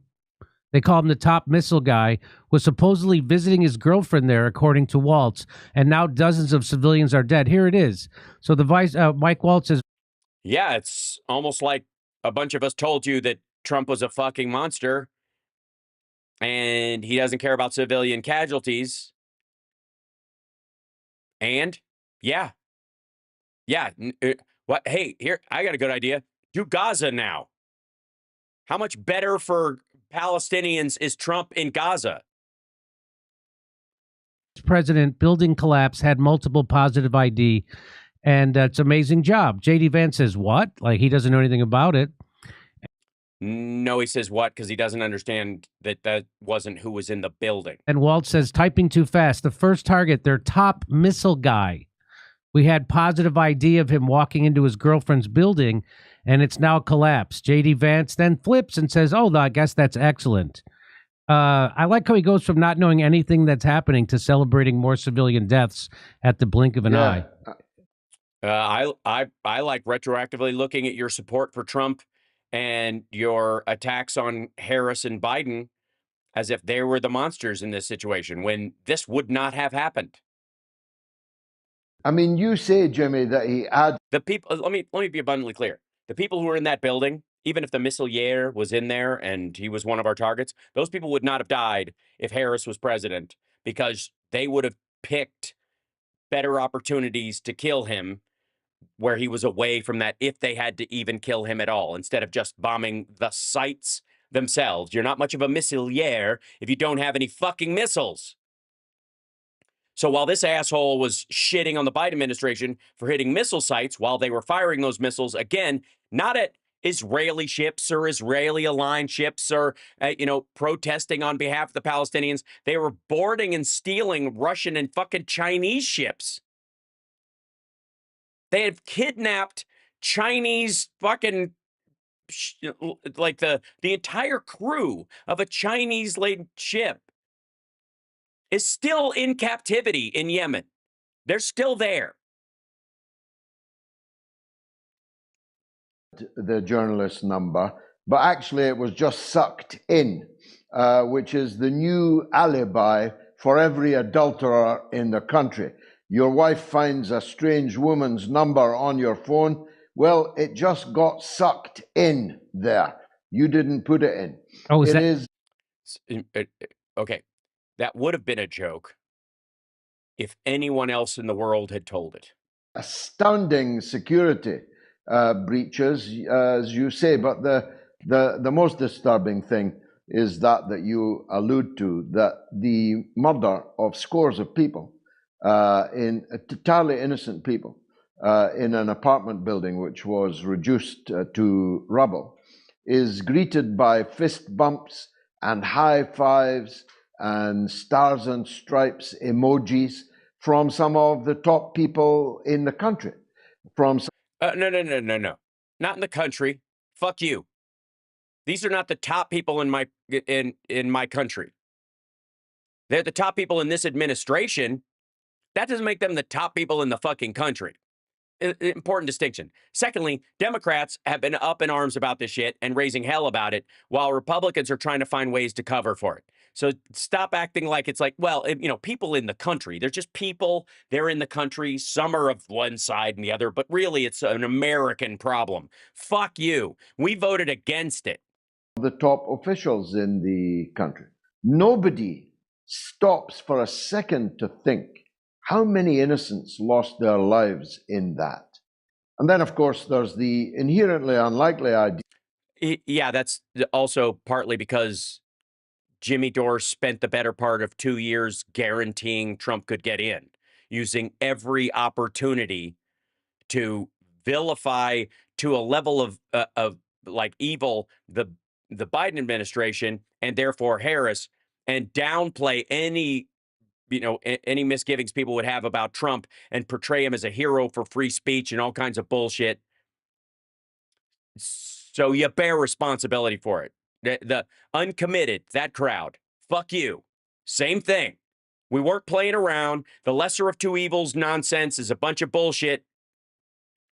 And the stark contrast between the rules of engagement under the Biden administration and the Obama administration and Donald Trump could not be more obvious. That one of the leaders of an organization called Ansar Allah has a girlfriend that he visits in her apartment block. Doesn't sound very Islamic to me. No. We've no idea who this guy is. We've no idea who the girlfriend is, or if either exists. Or if the building was really blown up, or if this is all bullshit, or even, I mean, has anybody ever been to the North Pole, really? We do know is a large number of people were slaughtered. And no, you don't. If you don't know he and she died when they allegedly had people in the you don't know that the building had other people in it either. You're assuming such based on what people are saying on the ground who are sympathetic to it, which you can do. But don't pretend that you have more information about that than you have about the existence of this motherfucker. Stop backpedaling. You supported Trump, so did Jimmy. Slaughter was greeted by high fives and fist bumps. That's what the people in America should be concentrating on, in my view. We are. We're all grossed out by it. But on top of that, we're pointing out that they broke the law. Because one of the ways you can't get these assholes out of office for high-fiving and fist-bumping, no matter how disgusting it is. You understand? Trump is not going to pitch somebody out like it's 1985 for putting something untoward in a message or an email or something. He's not going to kick them for that. The only way you could get rid of these motherfuckers is if you point out that they broke the law and that they face the consequences. Yes. So two things. The first thing is that the outrage in the United States is that this was a security breach by the Trump administration. Not that, hey, we're bombing one of the poorest countries, if not the poorest country in the entire world, at the behest of Israel again. So that. Okay.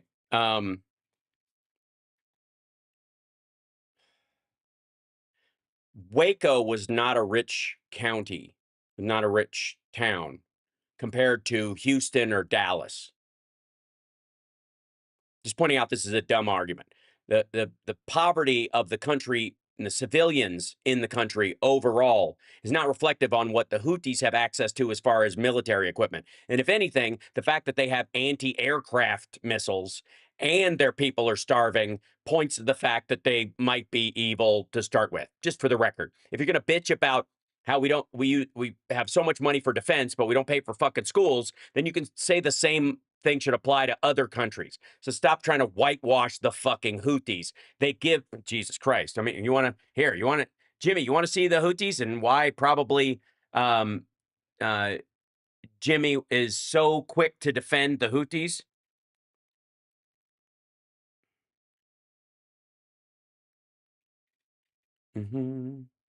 Hold on. Houthis.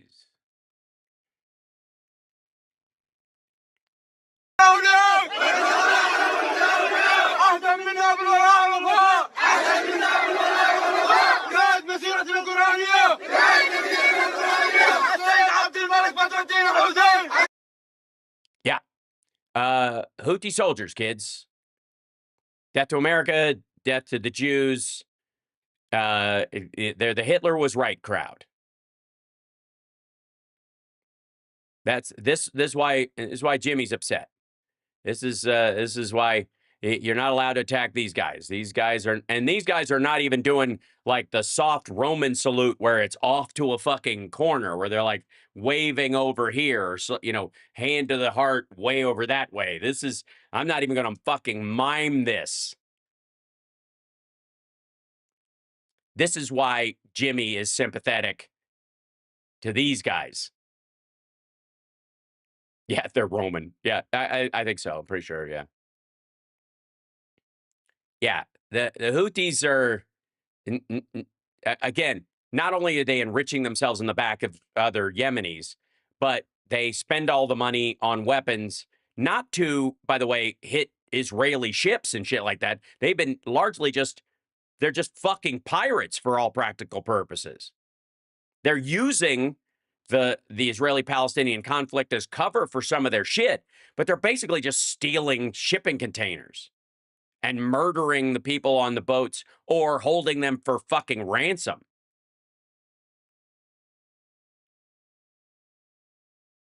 So let's be abundantly clear, okay?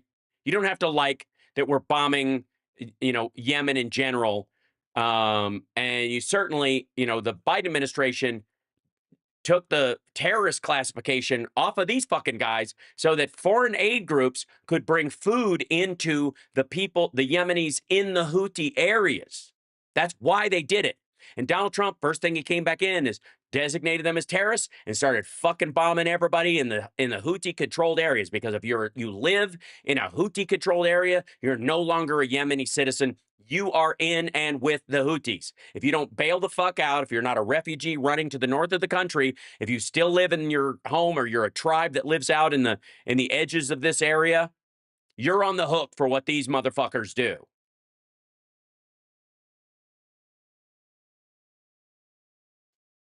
Just for the record. Also, these guys are aligned with Hamas as well. So no illusions, kids. None. That doesn't mean that the civilians around them deserve to be hit. That doesn't mean that you soften your strike zone because these guys are so fucking evil. You have a specific responsibility not to. It's what the Biden administration did. It's what Harris argued for. And it's what Trump threw out the fucking window after this dipshit praised him nonstop.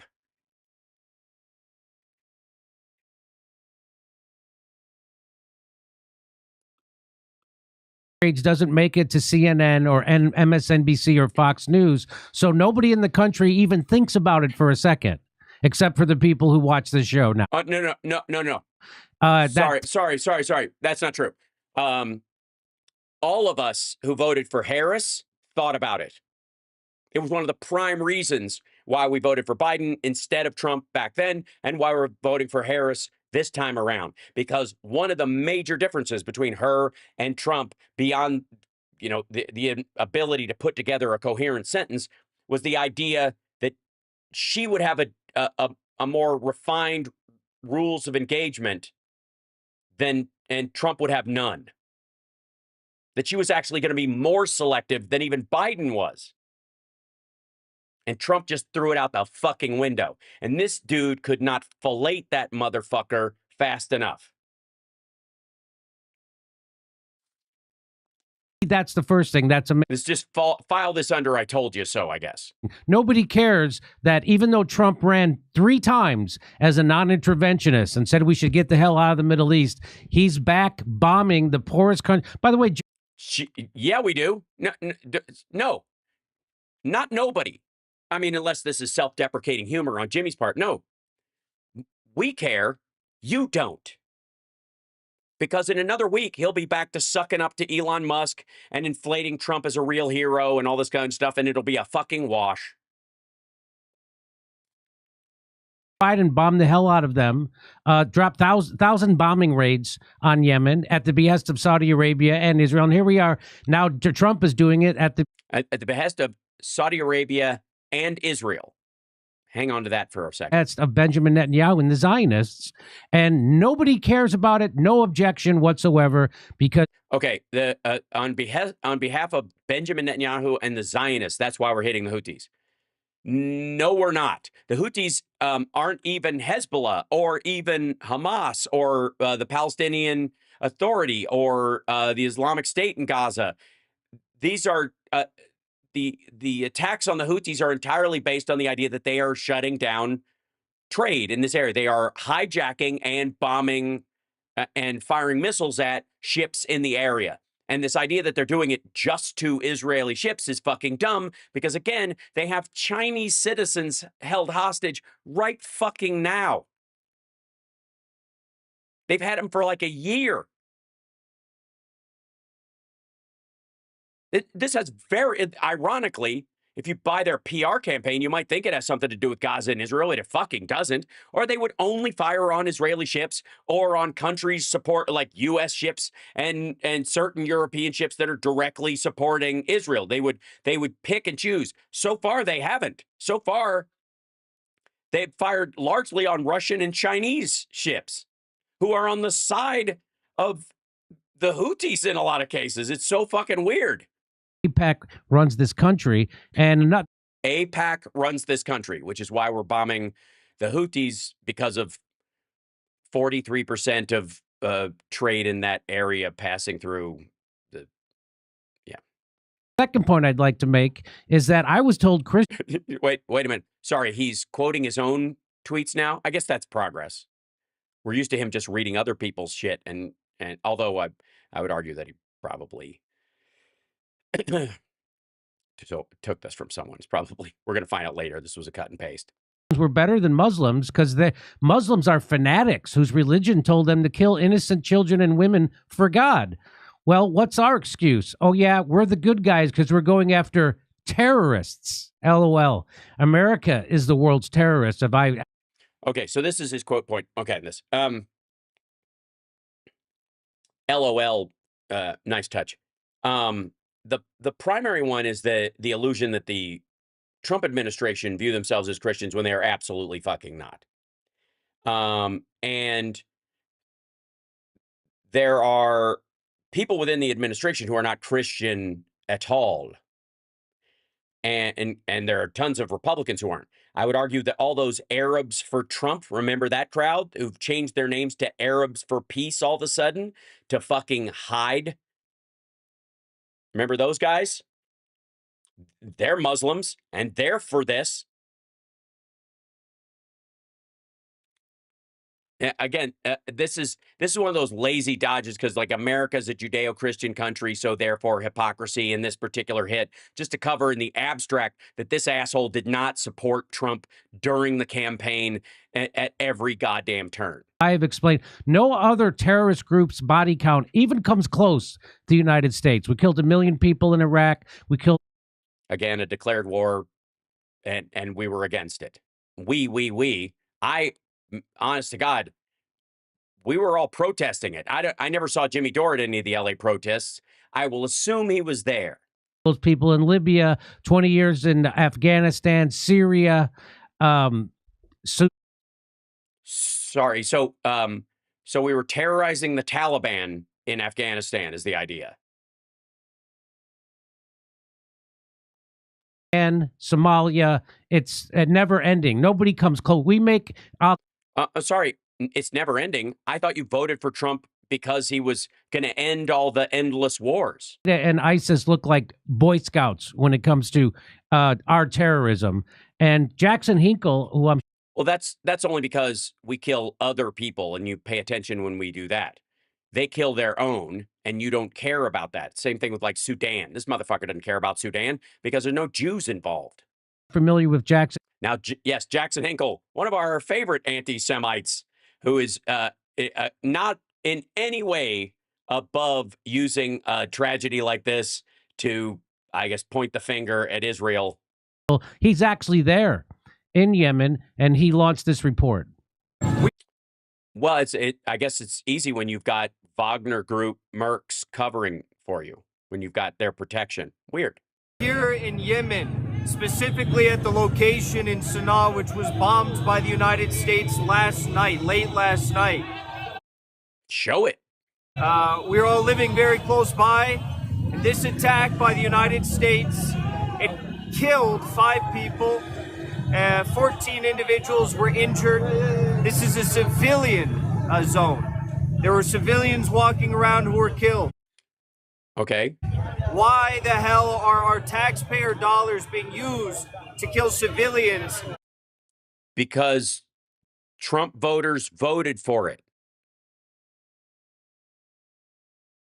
because those of us that voted against that kind of thing aren't in power, because Jimmy Dore and you did everything you could to drum up every fucking trans issue or anti-woke storyline or bullshit freedom of speech Twitter story to chip away at the voter base on the Democratic side so that Donald Trump could be positioned to do exactly this. I don't want this. That's why I voted for fucking Harris. I don't want this. That's why I voted for Schiff and our senators and our state senators and our representatives in California. Halfway across the world. For what? For Israel? I don't understand. The United States was not for Israel, because they are attacking ships in a shipping lane, and they are doing it in the abstract. That's the theory behind it. Why they're bombing this particular person is because they intend on attacking Iran probably in another month, and the anti-aircraft weapons that the Houthis have will be used on that attack. Just letting you know. On a revolutionary tradition. They called the founders of our country war criminals. The same exact term that is used to label the civilians here who are fighting for their sovereignty and their future against. Sorry, no. If the people that are there are fighting for their sovereignty and their future, then I guess they would be fighting on the Yemeni side. The Houthis are not fighting for the sovereignty of Yemen. In theory, anyways. And certainly the civilians around aren't fighters. Unless we're just not making that distinction anymore. Because I certainly think the Brits wouldn't have, right? Aggression of the Zionist entity. The people here are being targeted because they stand with Gaza against the genocide. Then why do they fire on Chinese and Russian ships and leave the Israeli ships alone? And for that, their families, their loved ones, innocent civilians are being targeted. You can see behind. Well, I don't. Again, nobody's been targeted. And again, this is Trump's bullshit. But I would like to point out the fact that none of these targets are happening because they're standing. He's not bombing fucking parades. They're tracking a guy, in theory, anyways, who's the missileer for the Houthis, and they have missiles that they fire at civilian ships. It sounds like to me the Houthis are just giving, quote unquote, the Zionists an excuse to kill Yemenis. The scorched earth goes all the way back there to the surrounding buildings. These are all civilian homes. The surrounding buildings were also impacted, and now people cannot live there. America, is this where you want your taxpayer dollars going? Our city? No, it isn't. That's why I voted for Harris. Jimmy didn't. Falling apart, but instead of fixing that, Donald Trump is doing exactly what Netanyahu wants him to do, which is getting involved. Yeah, we know. That's why we were pointing out last fucking year that Netanyahu was meeting with Trump at fucking Mar-a-Lago. And where were the fucking uncommitteds and the genocide Joe crowd? Did they head down to Mar-a-Lago because Netanyahu was in the country meeting with the other leading candidate for the other party? Did they march around fucking Mar-a-Lago? Did they ruin his fucking golf game by making a bunch of noise? No, they didn't. Ever.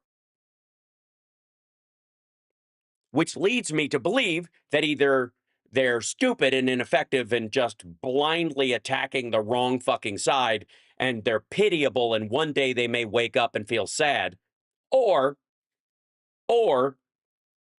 this is what they want. That not all Muslims are created equal, that there are Sunni and Shia and different tribes, and there's grudges going back centuries, and this might be our opportunity to let this motherfucker step on the right person, and then by the time he's done with them, we'll help get somebody else elected and stop it, because we know Democrats will pull the plug on this bullshit. Another endless war halfway across the world. This needs to come to an end. I don't know why you're yelling at us. Again, we voted against it. To those of you on the USS Harry Truman, you do not have to listen to the commands of your commander-in-chief. Yeah, you kind of do. Choose to consciously object, committing these war crimes on a daily basis and killing innocent civilians. Conscientious objector, not just a conscious objector. Yeah, everybody is conscious of their objections, or it wouldn't be an objection. It would just be an abdication.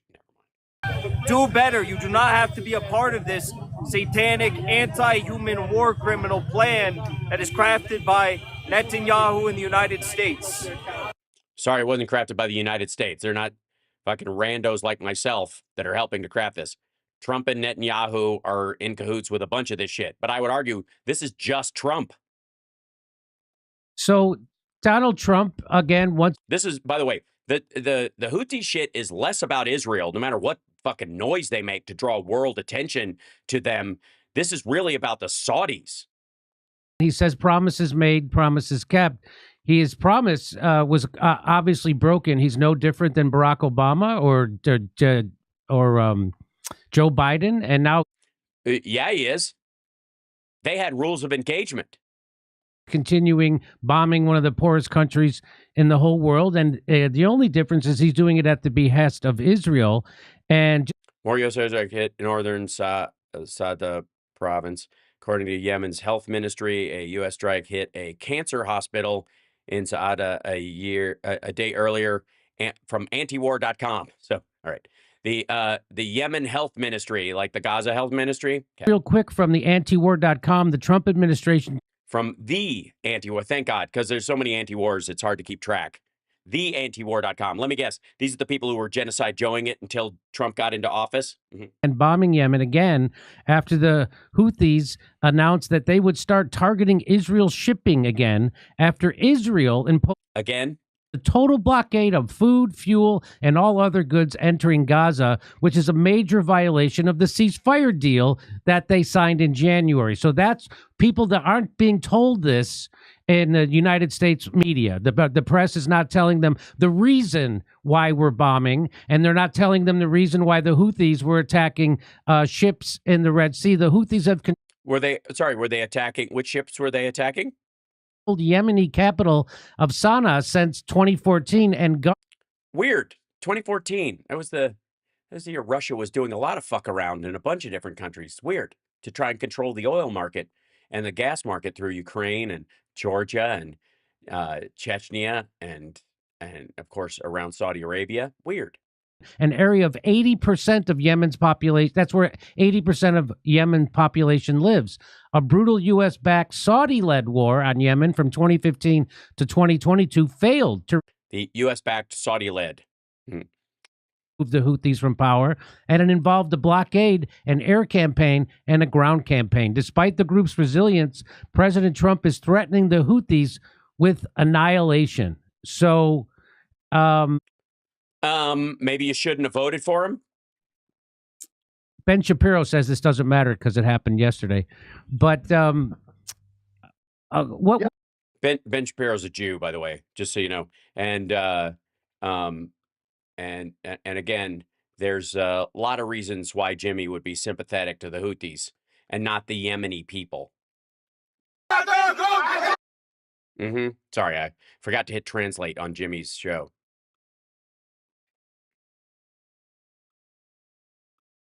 Look, Jimmy, wait, hold on. We could blame Joe Biden's auto pen in the past. Yeah. Trump could blame John Bolton in the past. But this time, it's all on Donald Trump. He ran as the peace candidate, and it was all a lie. At least. All right, let's leave it right there. Thanks, George. Can you also point out that Jimmy did everything he could to help Trump get elected, and that the auto pen joke was about how Biden didn't do anything himself, and therefore it was you can't even blame him for it because it was dementia kicking in. You can't, unless you want to be straight up ableist about it. So I did a full flop in here, 2 hours. It took me a little while to get in here. Can we finish out with somebody who's really enjoying everything, really enjoying it? It feels he's never felt more secure than he does now about how things are going. Chat room, by the way, don't forget to hit that like, share the show, etc., etc., etc. If you're on Substack, I'm on Substack. You should subscribe to my Substack. Yeah, and you don't even have to do it. I don't put anything behind a paywall. If you want to support, you can, but I don't charge for any of my shit. I don't put anything behind a paywall because the ideas are important and the conversation is important. And so that's why I think our Patreon people and our Substack subscribers and our members on YouTube, for example, the people who consistently support the show are even greater than the members and supporters on other shows because they do it for an extra hour of show behind the scenes or some hidden nonsense. Fuck that. You guys help us spread the message. The whole point is that we speak openly about this stuff. And speaking of, yes, it's him. That's right. It's the most miserable man on the internet, ladies and gentlemen, Greg Kelly. And I got to say, he's got the face on right now. Just saying. I got to get my nut picture back because Jesus. Okay, so he goes, Signal group chat was a setup for the Trump administration. A setup. Sorry. You do realize if you can be set up by some shit like that, you're a fucking moron? Setup. A setup. So Hegseth isn't responsible. It was sabotage, and he was too dumb to see it? Gosh, oh my gosh, oh my gosh! Somebody saw a text message. Washington, D.C. is losing its mind. They should relax. Okay. This must be before the other stuff came out. Relax. This Signal Gate thing is not a big deal at all. Yeah, look at that. Relax, everybody. It's not a big deal, and especially the day after I say this, it won't be worse. And actually, I think I can make a very good case that this was Democrat Party sabotage. Absolutely. Oh, great. This I love. So, sorry. So the Democrats, who apparently, the gang that couldn't shoot straight or losers and suckers themselves, can't figure, couldn't fight their way out of a wet paper bag, managed to fucking hack their way into the app these guys were using, and it worked. Again, if you diminish your opponent and then you lose to your opponent or your opponent bests you, it's even worse. Absolutely. I've got the receipts. All right, receipts. This is not going to prove that Democrats snuck him into the chat. They like to say. And made Hegseth copy and paste war plans from a secure site to an unsecure site. It's circumstantial, but it's pretty. No shit. It's circumstantial. Suspicious. All right. First, a couple of things. The mission against the Houthis was and is a the mission success. Okay. The Biden administration wouldn't do what needed to be done. This is effective. That is the headline. The Houthis still have missiles and the ability to fire them, even if you killed the guy that either buys, sells, or targets or something. Again, their head missileer, he was the fucking mechanic on these goddamn things, and you don't think they've got a second in line? And lost in all of this. We also have a momentum for peace throughout the world. How about that? Yes, nothing says momentum for peace like bombing civilian blocks in Houthi-controlled areas of Yemen. Change and prosperity at home. Prices are falling. Going down, and the money keeps coming in. It is now over $3 trillion with Schneider Electric putting in $700 million, and on and on and on it goes. Yeah, I mean, don't you feel rich already? What's wrong with you guys? This is really good stuff. Yes, this is great. And there's going to be peace any second now. Hold on. There is, Greg, there is a bit of a hitch in your get along, my friend. And Trump 2 months. About a month ago. How long is this? Let's see. Yeah, I don't have the date on this particular guy. Yeah, March 19th or whatever. This is after it went out. About a month ago, Trump sent a letter to Khamenei that if he doesn't do a nuclear deal, which, by the way, I don't know if you remember, but we had one, and then Trump blew the deal, and the Iranians are they're reticent to get back into a deal because for some reason they feel like they can't trust the Trump administration. I don't know what the fuck. So a month ago, he gave them a 2-month deadline that they need to make a deal. And yeah, according to the International Atomic Energy Agency, the Iranians' stockpile of 60% enriched uranium is enough for 6 nuclear bombs if they enrich it to 90%. So that's where that whole, like, they're 3 months away business comes from. Okay. Iran has denied it's pursuing them, and there's an argument for that. So Trump said, let's see, he revealed that he sent the letter directly to see if they find this actual thing. Said he sent the letter. I want to see the actual quote. Yeah, here you go. This is what he said in it. 2-month deadline. Peace breaking out all over the world. Jimmy Dore's hero, the man who will end all the endless wars. Hi. We are down to the final strokes with Iran. What makes you what could make you feel better than this motherfucker talking about world peace like it's a golf game? That, by the way, he can pretend he won like a fucking club championship, his last. We are down to the final moments. We can't let them have a nuclear weapon. Something is going to happen very soon. I would rather have a peace deal than the other option, but the other option will solve the problem. This is a quote about the letter. We haven't seen the content of the letter itself, but this is what he said about the letter that they sent. Khamenei said he does not support direct talks with the Trump administration because he doesn't trust the U.S. I don't know why. I can't imagine. Oh, right, because the guy currently running the place is the guy who broke the deal they already had that was working. The president said he supports dialogue with the United States, but will follow Khamenei's advice. So, doesn't fucking matter. We had a deal starting in 2009, and then Trump scuttled it. So, anyways, peace breaking out all over the place. Country, okay? He is strong. Okay, so everything's awesome. He's strong. You're happy. Everything is working out great. Prices are going down with in an uppish way.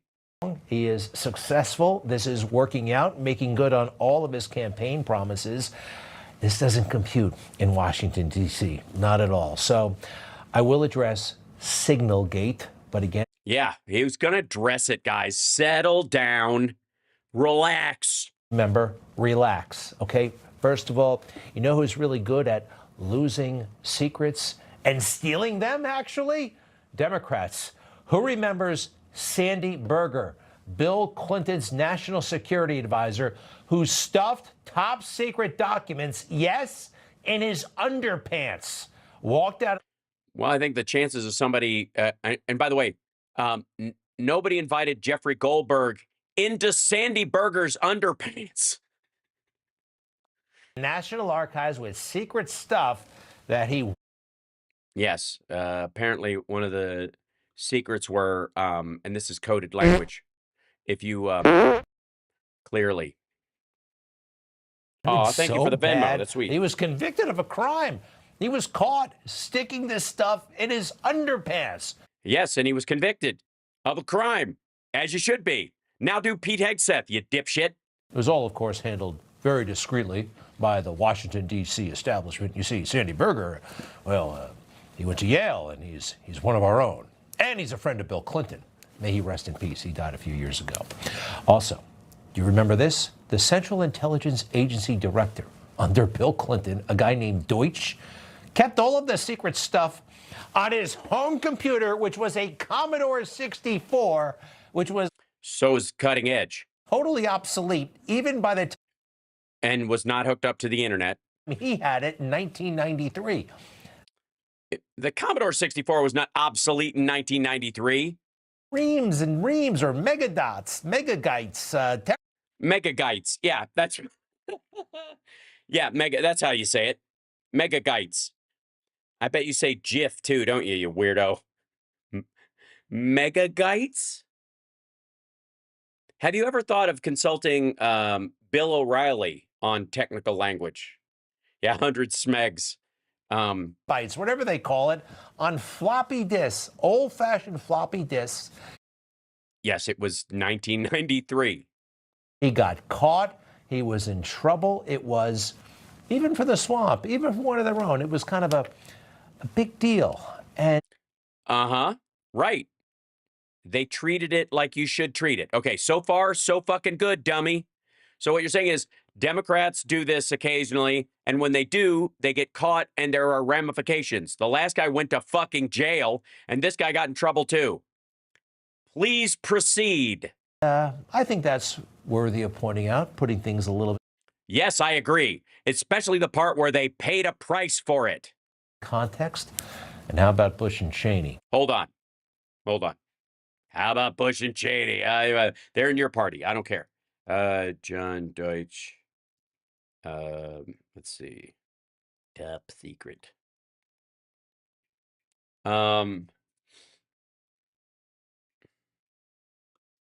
Hey, look at that. There was a whole FBI investigation. Has anybody thought of passing this along to Kash Patel, maybe? Improper handling of classified information by John M. Deutsch. There's the whole fucking story, kids. Okay. Questions presented. Why was Deutsch issued government computers configured for unclassified use, and were his computer systems appropriately marked as unclassified? Why was Deutsch permitted to retain government computers after resigning as DSI? Okay, so this is after he left office? What information was found on Deutsch's magnetic media? How was the classified material discovered? What steps were taken? These are the questions presented. What vulnerabilities may have allowed the hostile exploitation of Deutsch's unprotected computer media? What was the electronic vulnerability of the magnetic media? It was a lot less than it is now, that's for fucking sure. Chronology of significant events. Okay. Deutsch establishes internet access via an ISP January 1st. Deutsch sworn in as DCI. Earliest classified document later recovered by technical exploitation team was June 15th of the same year, after May 10th. Didn't take him long. August 1st, Deutsch receives a briefing on computer attacks. Deutsch requests that he be able to retain computers after he leaves office. December 5th, signs a no-fee consulting contract permitting him to retain government computers. Deutsch's last day as DCI. Classified information found on Deutsch's computer in Bethesda, Maryland. Slotkin and O'Neill notified. Slotkin notifies tenant within a day. O'Neill informs Deutsch of discovery. 4 PCM CIA cards retrieved from Deutsch and given to O'Neill. Wow, PCM CIA cards, isn't it? Sweet. High tech. Hard drive from Deutsch's Maryland computer retrieved. This is by December 27th, same fucking year. Chief DCI administration informs IG hits discovery at Deutsch's restaurant. Hard drives from residents given to O'Neill. 1997, January 6th. OPS SIB initiates investigation on Deutsch. GC and the OPS legal advisor discuss issues of crimes report. Yeah, they kind of did it. Findings. Here's what they found. This is way more than fucking Kash Patel has done.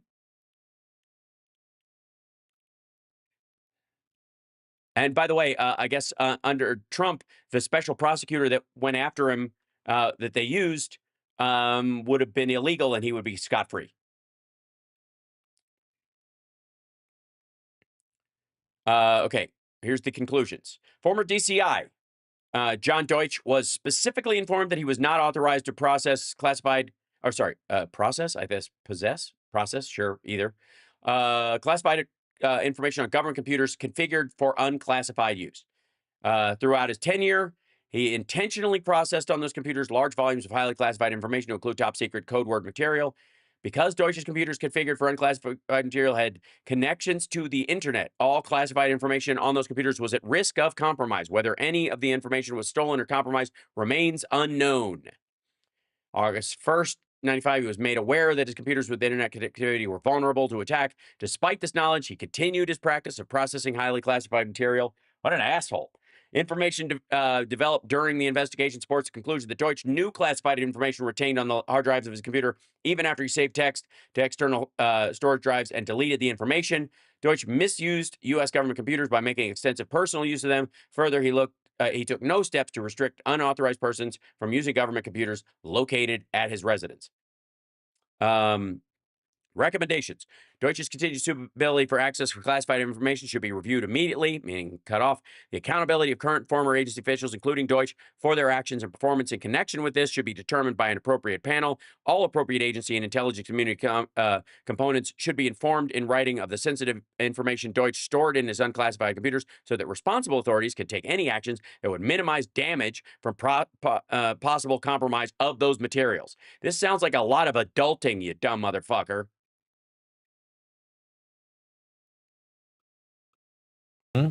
If they didn't like the intelligence and that they weren't leaking it, which they did, they lied about it, right? Weapons of mass destruction. We know they're in there in Iraq. Just get the paperwork that says so. Just get the paperwork that says so. And we went. Yeah, I voted against these assholes. Right. Did they go to jail for it? No. The Democrats did.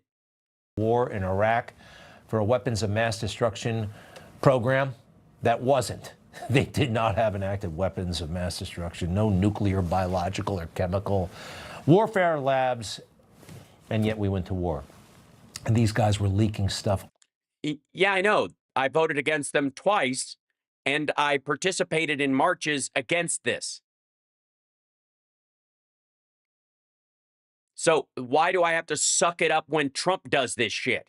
Why, if I said at the time, fuck this, if I respond to the other stuff that the Democrats, by the way, my fellow Democrats who served in office prosecuted the people who did this kind of shit, why do we have to look the other way when Trump does it all of a sudden? You're not making a very good case, Greg. All the time, illegally, I believe. I mean, take a look at this. President Bush authorized an aid to disclose classified intelligence on Iraqi weapons.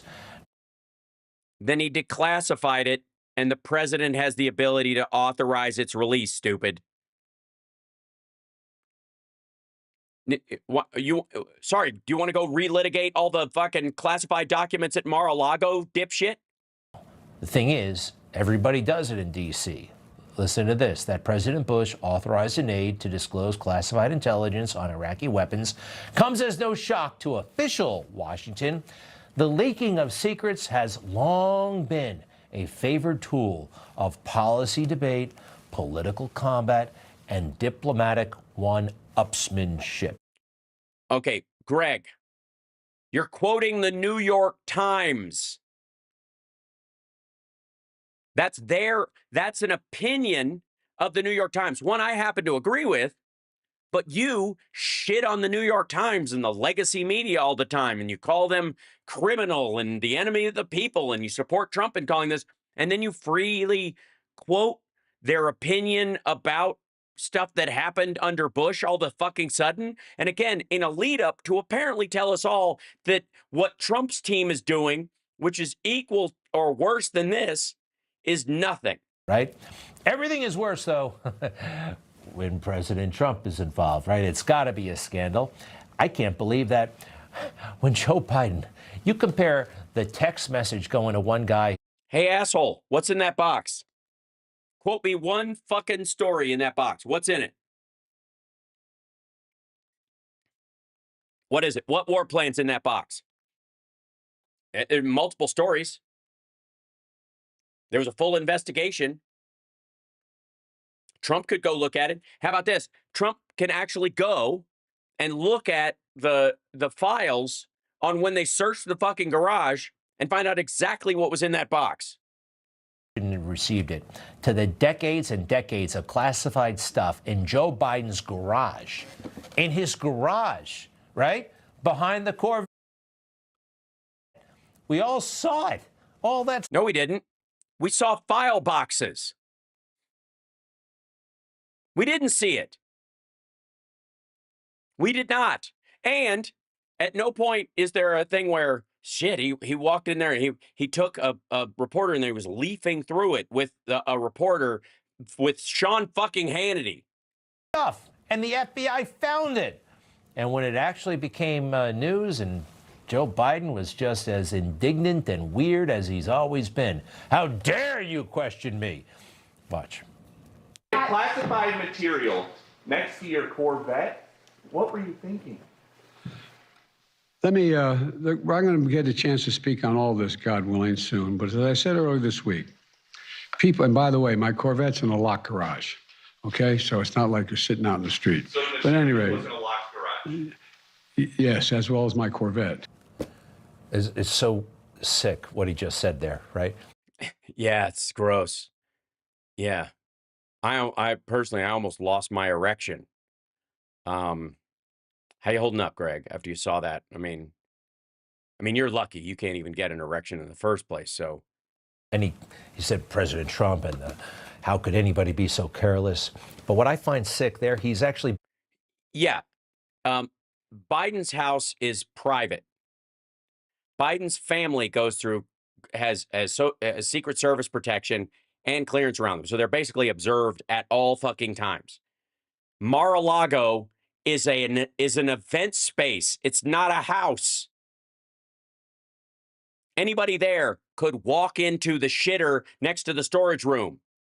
Anybody there could walk into the fucking little ballroom where he put stuff on the goddamn stage. Braggy about the Corvette. Like, I got a Corvette, right? Just like. Yeah, it's a cool car. He was in high school and he always had a new car because his dad owned the dealership. When Democrats mess around with he drove the demos, dummy. He didn't get to have it. It's considered cute. It's considered part of the art of Washington. Talk to 100 people, countless documents. You have details of some 40 meetings with the president and his advisors. Were people just eager to talk? The beginning of the project, one of the president's top advisors said to me, "You're not going to find many deep throats around here." And by the end of the process, he was reading his own notes of the top secret meetings.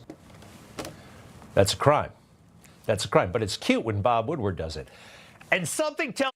Also, what are we even talking about there? Was that something under the Bush administration? This is in 2010. Me that there were a lot of deep throats in the Obama administration, probably the Biden administration too.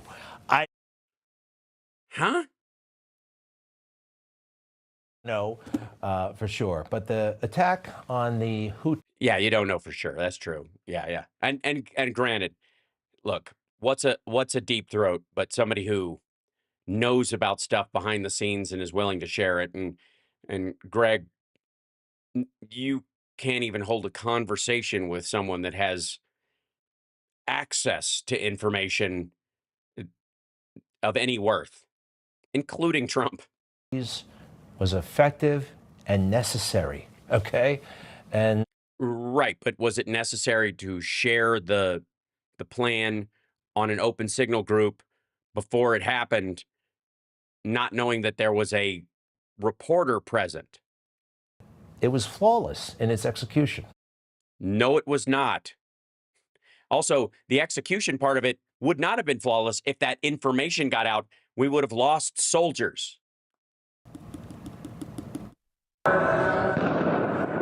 Tonight, smoke rising over Yemen's capital after the U.S. launches large-scale strikes against Iranian-backed Houthi militants. So far, the largest and most significant military action of President Trump's second term. Trump saying the Houthis have waged an unrelenting campaign of piracy, violence, and terrorism against American and other ships, aircraft, and drones. We will use overwhelming lethal force until we have achieved our objective. And that force will arrive in 2 hours. So pack your shit and move out of the way, guys. Officials tell ABC News the air and naval strikes hit radars, air defenses, and missile and drone systems. All right. And civilian buildings, apparently.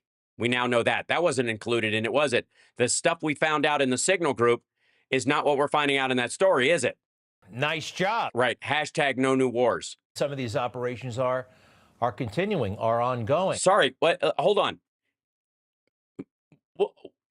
what part of this, as far as the nice job part of it, do you think Trump had anything to do with?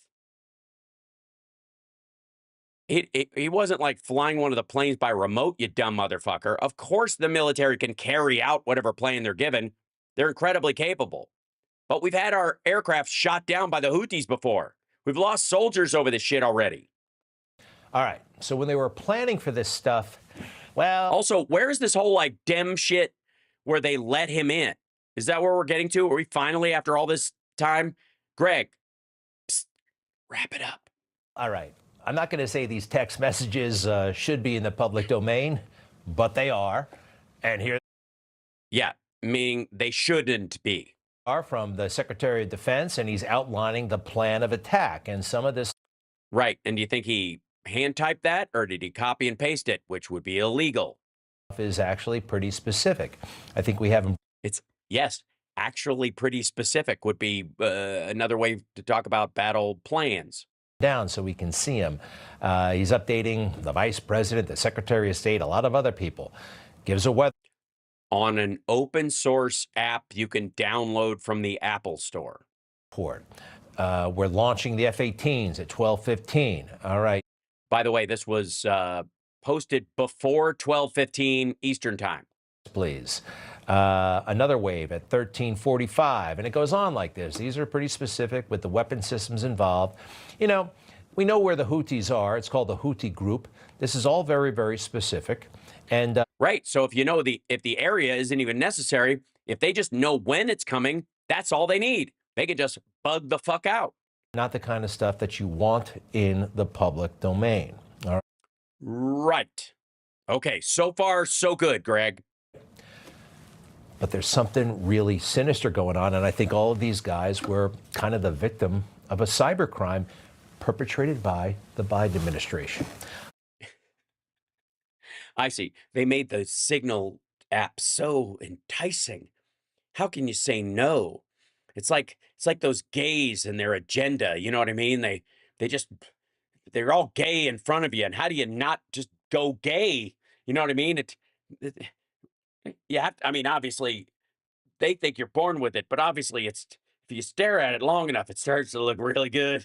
And no, maybe that sounds crazy to some in the fake news, but let me make my case.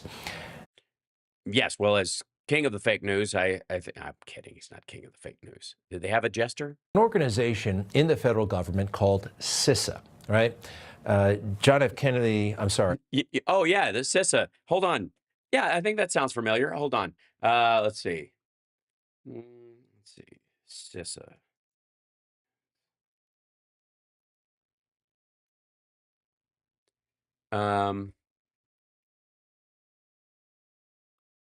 Yeah.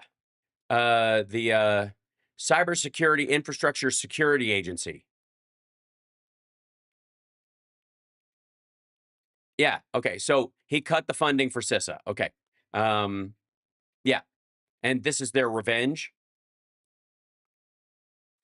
Robert F. Kennedy says that this group is essentially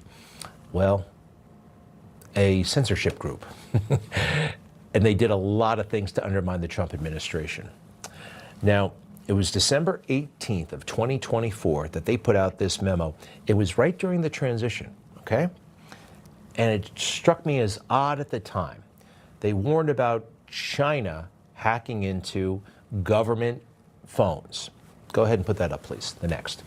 The Cybersecurity and Infrastructure Security Agency, CISA, has identified cyber espionage activity by People's Republic of China, okay, government-affiliated threat actors targeting commercial telecommunications infrastructure. Right. Private phones you buy on your own. Okay. Got that, everybody? China is trying to hack phones. Right. And they were. So what does CISA do? What do they advise the government to do? It's a government agency, and they tell everybody to do the following. You need to, next slide, please. Let me continue. This guidance specifically addresses highly targeted individuals who are in senior government or senior political positions. My God. They're now going after the people who know a lot. Yes, legasp. Sorry. I thought they were getting enough information just from the average citizenry. And likely to possess information of interest to these threat actors. Brilliant. That is... You worked all day on that, did you, Sam? What do we do? Next, please. Adopt a free messaging application for secure communications that guarantees end-to-end encryption, such as Signal or similar apps. They're advising these top-level officials who are handling very sensitive information. Yeah, for their own private lives. Go to Signal. And they didn't do it years ago. They did it in December when there's an incoming administration. I said at the time, folks, they were already using Signal. They all already had it on their phone. This is weird. I do not trust SISA. They played all kinds of games in 2020. I went on television that night, December 18th, 2024, and said, folks, this is wrong. And now I know it's wrong. I want to show you how this stuff works, because they're supposed to preserve messages for freedom of information requests. Watch what happens to my message after I send it.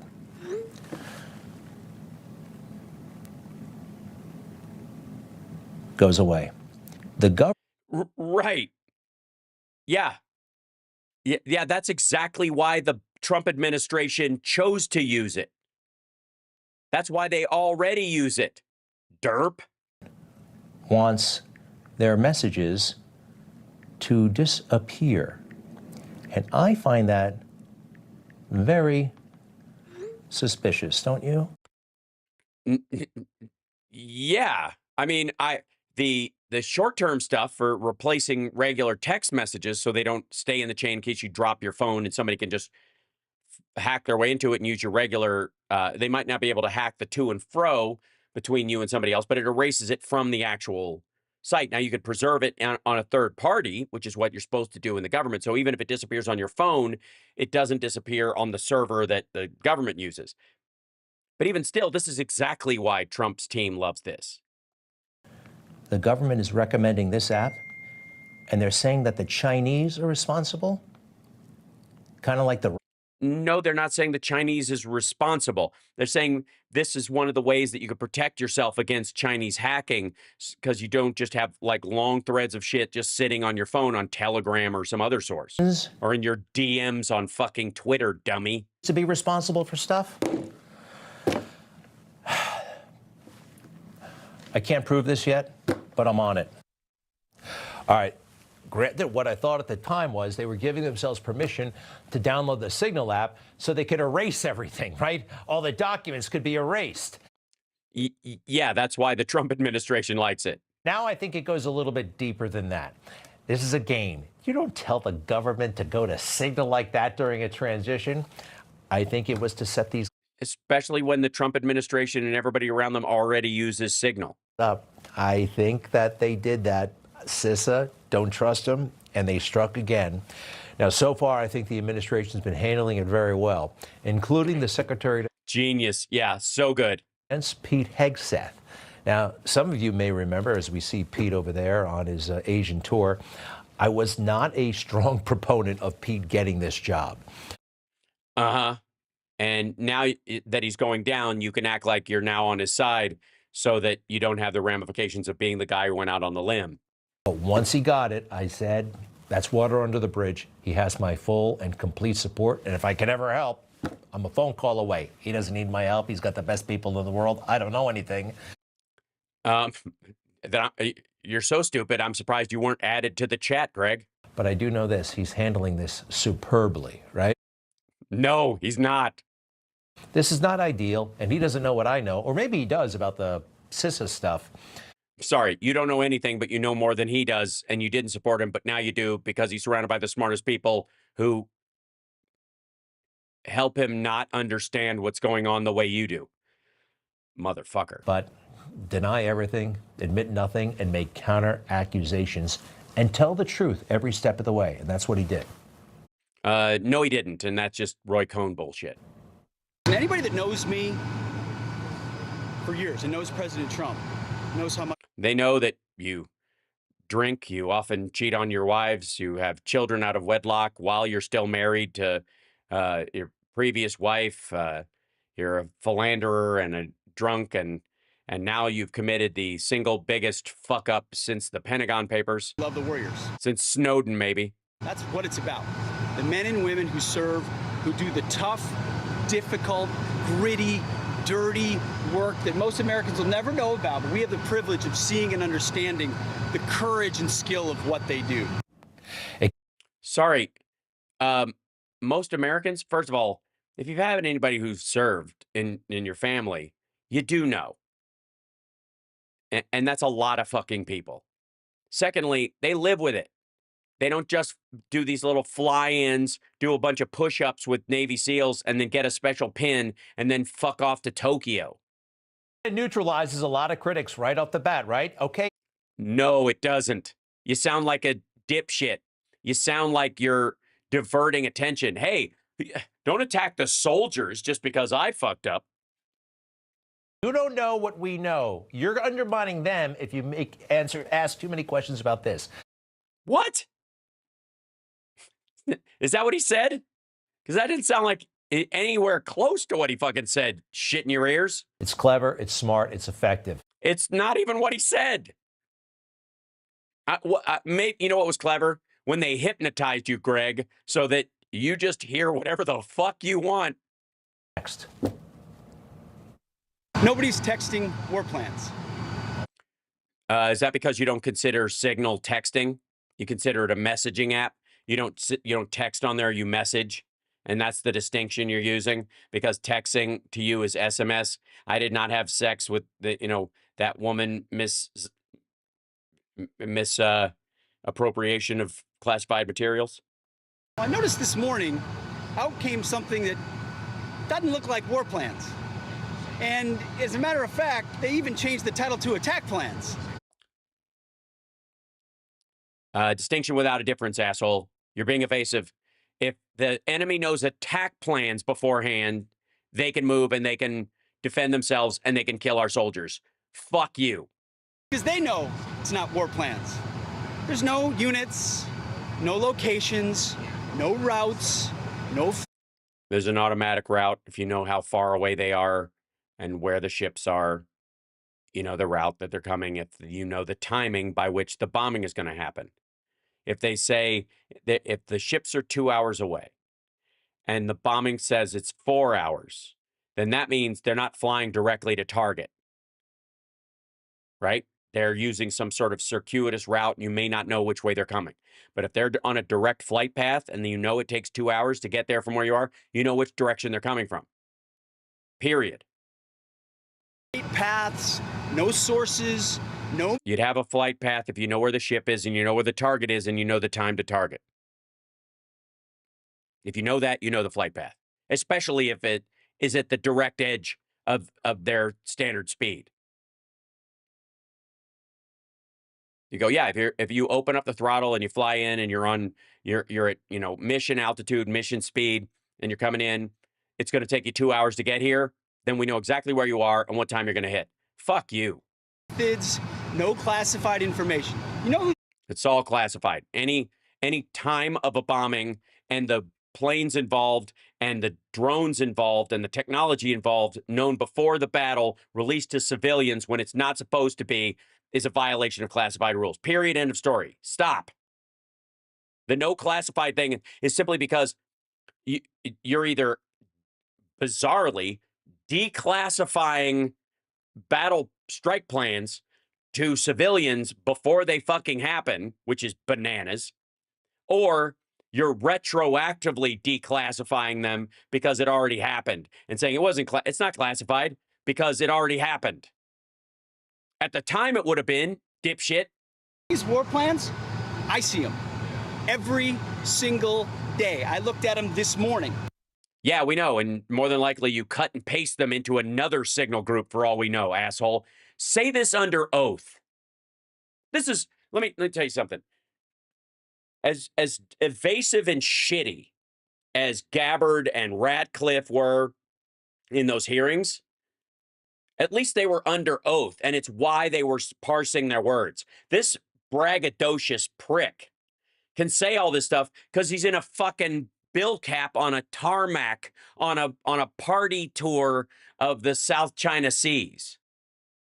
Because he's in fucking Hawaii on his way to, like, tour bases in Glad Hand. He's not under oath. So he feels free to lie. All right, it's a bit of a humble brag, but it's effective. Who gets to see this stuff, right? People in power.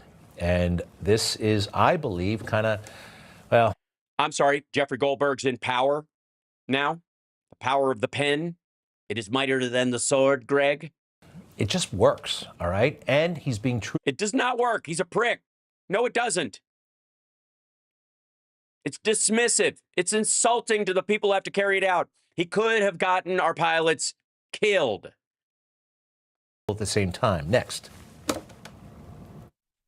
My job, as it said atop of that, everybody's seen it now, team update is to provide updates in real time. General updates in real time, keep everybody informed. That's what I did.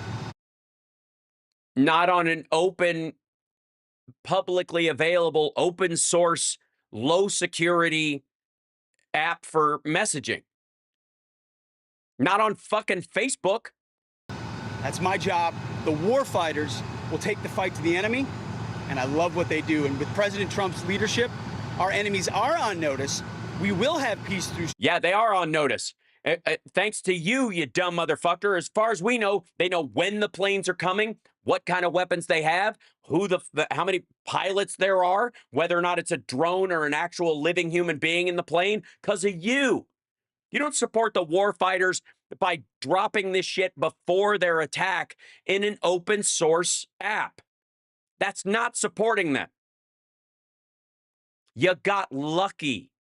You got lucky that the guy that was let in was on Team America, that he literally didn't want to get these pilots killed.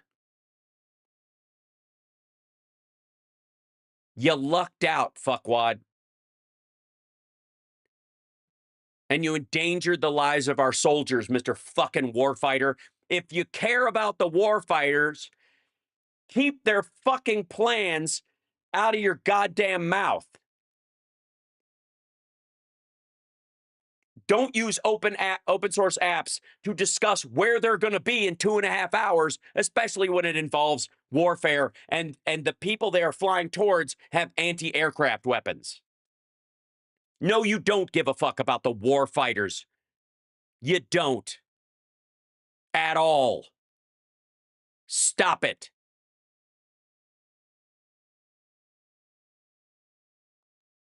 And we'll keep putting our troops first. Yeah, first in line to get blown out of the fucking sky. Go for it. America first, MAGA. I love it. Now, there's one small critique. At this point, I do believe he should take questions. Small. All right, he can handle it. He can run circles around these reporters. You never want to be seen walking away while there are questions still on the table. All right. Hey, I'll go you one better, dipshit. Greg, how about this? You want to talk about questions that are on the table? How about that beautiful table that's in the middle of the congressional hearing room? How about that? How about he sits down, him and fucking Michael Waltz, next to each other with their goddamn lawyers, because they're gonna need them, and take questions under oath from the Senate and the House? How about you push off your fucking glad-handing fest, wandering around, having breakfast with the troops and taking pictures and handing out promise or challenge coins. Go back to fucking Washington and answer questions under oath. I give a shit about how well or how badly this asshole lies to reporters who are following him on his gaggle. Under oath or fuck off. Jesus Christ. And that's the end of it. That's the tail end of the shit. It's not going away. It's not going away. It can't. Because nobody's going to listen to these assholes. We're going to have another, like, at this point, how do you enforce a Snowden-like breach? Or Texiera, the guy who put all the shit on Discord. How do you enforce that shit as the head of the agency if you're doing this stuff and there's no ramifications? I mean, haven't you just given them the fucking green light?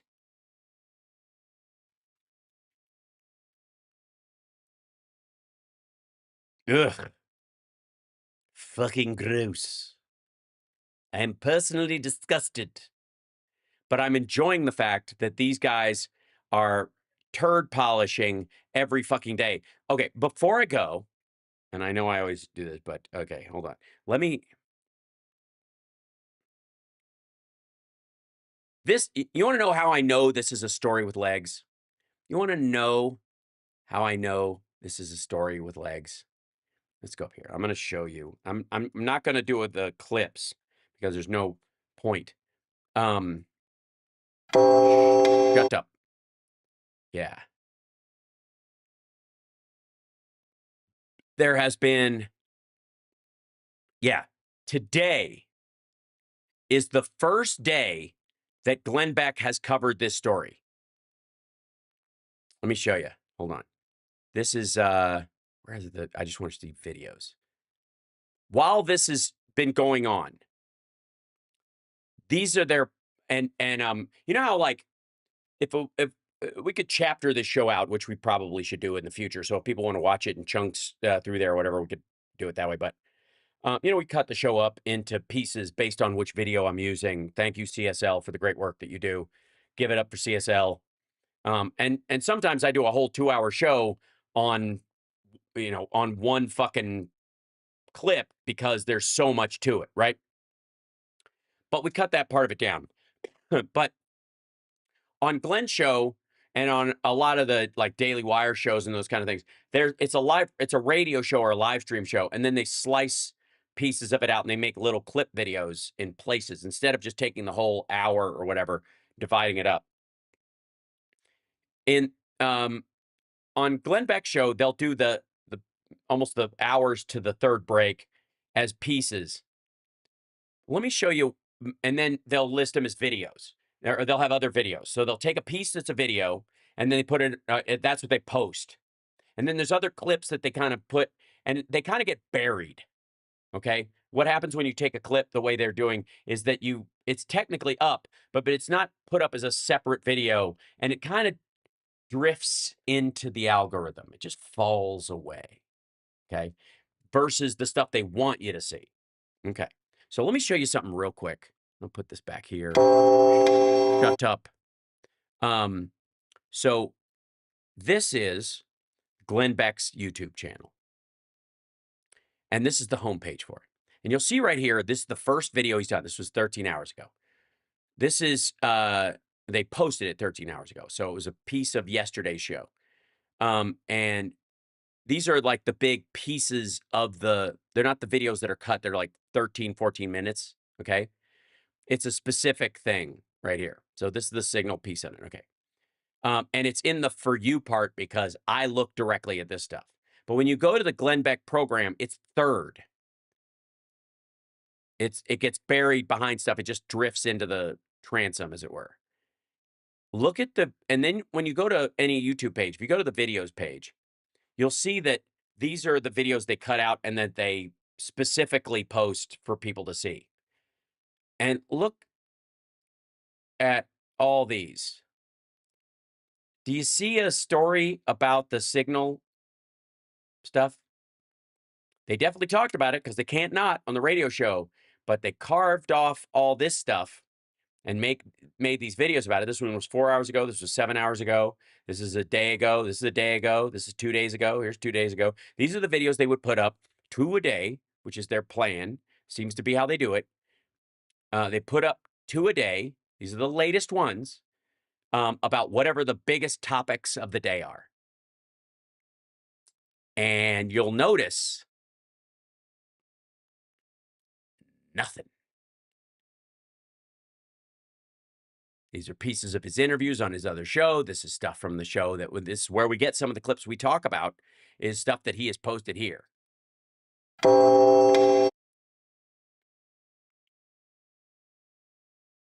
Britain needs a Trump, Liz Truss, then his the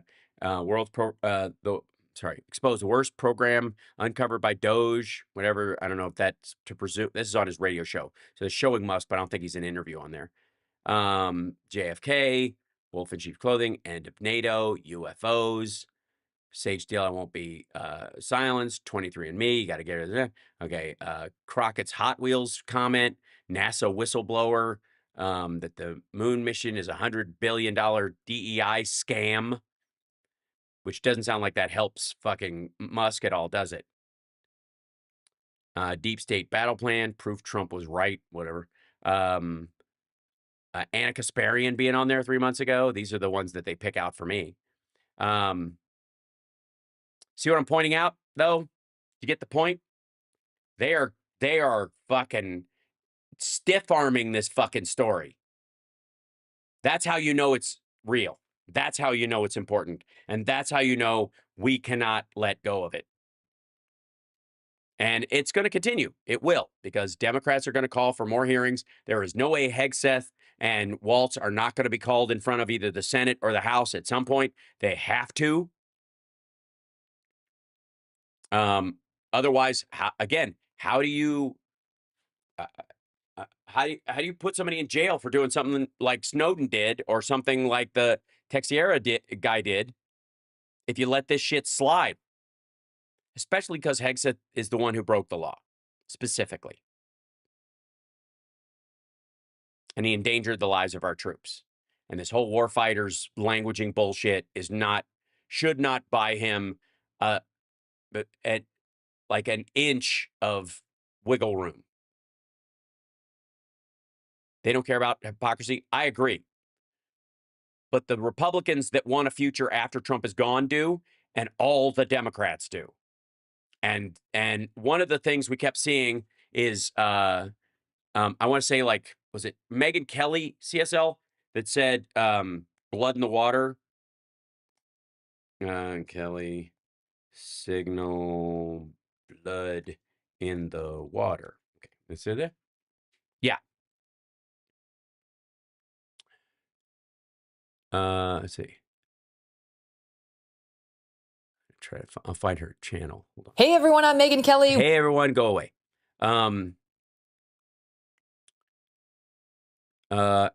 Outrageous questioning of Hegseth. How dare they? Absurd frenzy, Ziegler's disastrous post. Well, they ditched it, I guess. Maybe they pulled it down. Yeah, they took the title part of it off. They changed the thumbnail. Why the left are missing the point. Yeah, they had a video up earlier. That's very telling, too. Holy shit. So Megyn Kelly had a video up earlier that said, like, media senses blood in the water.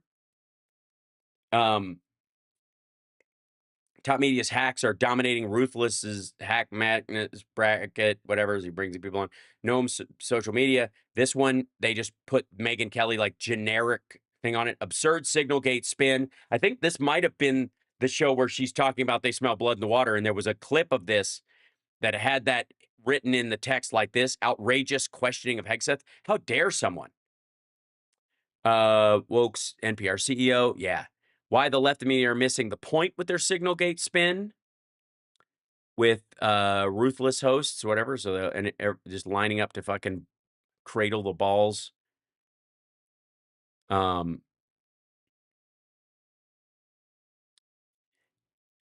Left defending gangers. Nope. Okay. Details. Strange details about signal group chat. Atlantic Editor got added to. Absurd Jim Crow. Megyn Kelly announces MK Media Network. Great. Yeah. Trump treatment of President Nixon. Yeah, they just dumped it. That, again, that'll tell you that that's all you need, ladies and gentlemen. That's all you need. You want to know this is a real story? They're changing their thumbnails, and people like Bill O'Reilly are being pushed out there to go, it's a nothing. We should get over this. Stop talking about it. No. Hegseth gets Hegseth is the albatross around Trump's neck right now, and this scandal is the albatross around Hegseth's. This is a fucking human centipede of albatross. Albatross. No, it's not, Chuck Eyes. I got a bloody seabird, don't I? Albatross.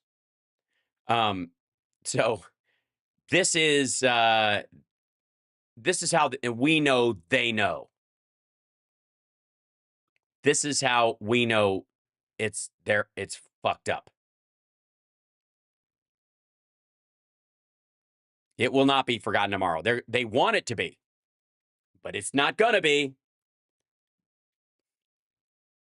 Because tomorrow, by the way, on Friday, I don't have an afternoon show tomorrow because I got to drive to LA for the for my Flapper show, and Summer and I are going together. I'll be doing radio as normal, but Flapper show tomorrow night for all our Patreon subscribers. I'm also trying to find a way to do it, since I do it for all the levels of the Patreon, to do it for members in YouTube. If I can, I think that I can. I'm trying to work that. Wish me luck. If I could only just live stream straight to fucking Patreon, it'd be easy. But anyways, I will make it happen either way. But tomorrow, our dear friend Rob Glenn is going to be on with us, as is Boy Toy Chris Lavoie is going to be our guest as well. So both of them, I will have talking about Chris Lavoie can talk to you about the Slack I attempted to set up.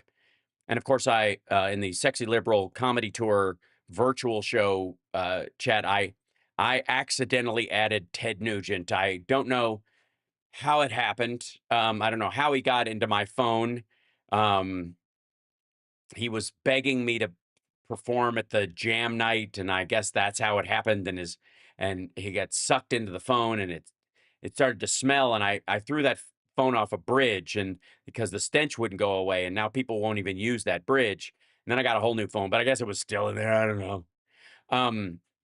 But he's going to, Chris Lavoie will talk a little bit about that stuff and other things. But also our dear friend Rob Glenn and I will talk a little bit about stuff behind Signal. And of course, how Trump world is running headlong into an AI automation economic wall. And people around Trump, some of them know it, others are incapable of processing it. And it's going to be a difficult patch for everybody, but worse for them. I dialed Ted Nugent. Technically, that's the only way you can call him. And if you don't believe me, ask the other members of Damn Yankees. I get the kidding with the thing and the. You know what I'm talking about.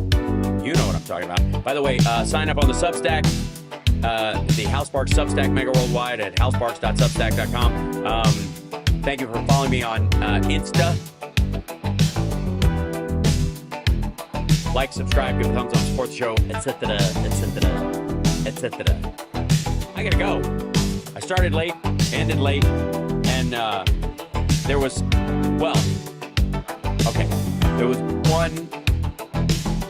one more.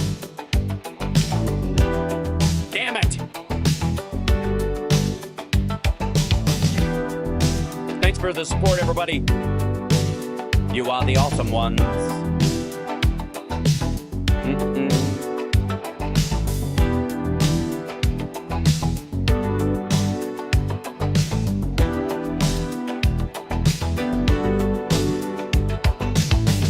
Look at those subscribers. We're getting our numbers up.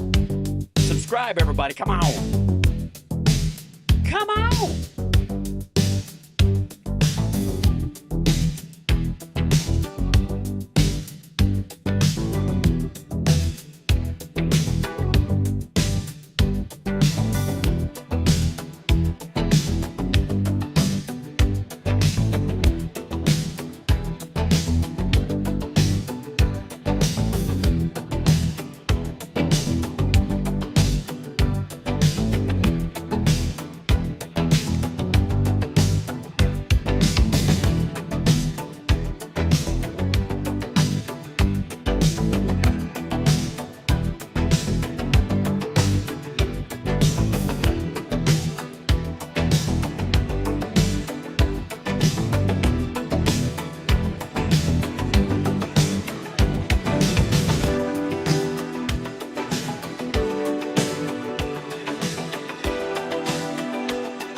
Nation is larger. Throw me a frickin' bone here. I'm the boss. Groovy.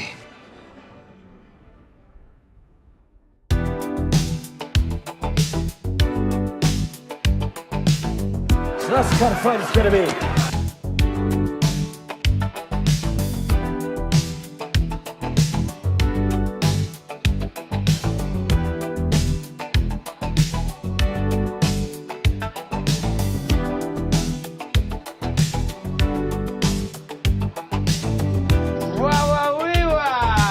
You lied to me.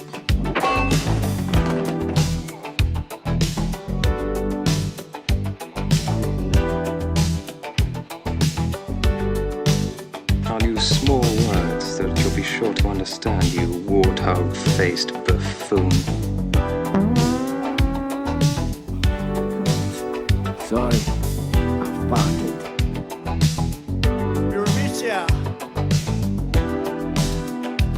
Wow. 5 egg.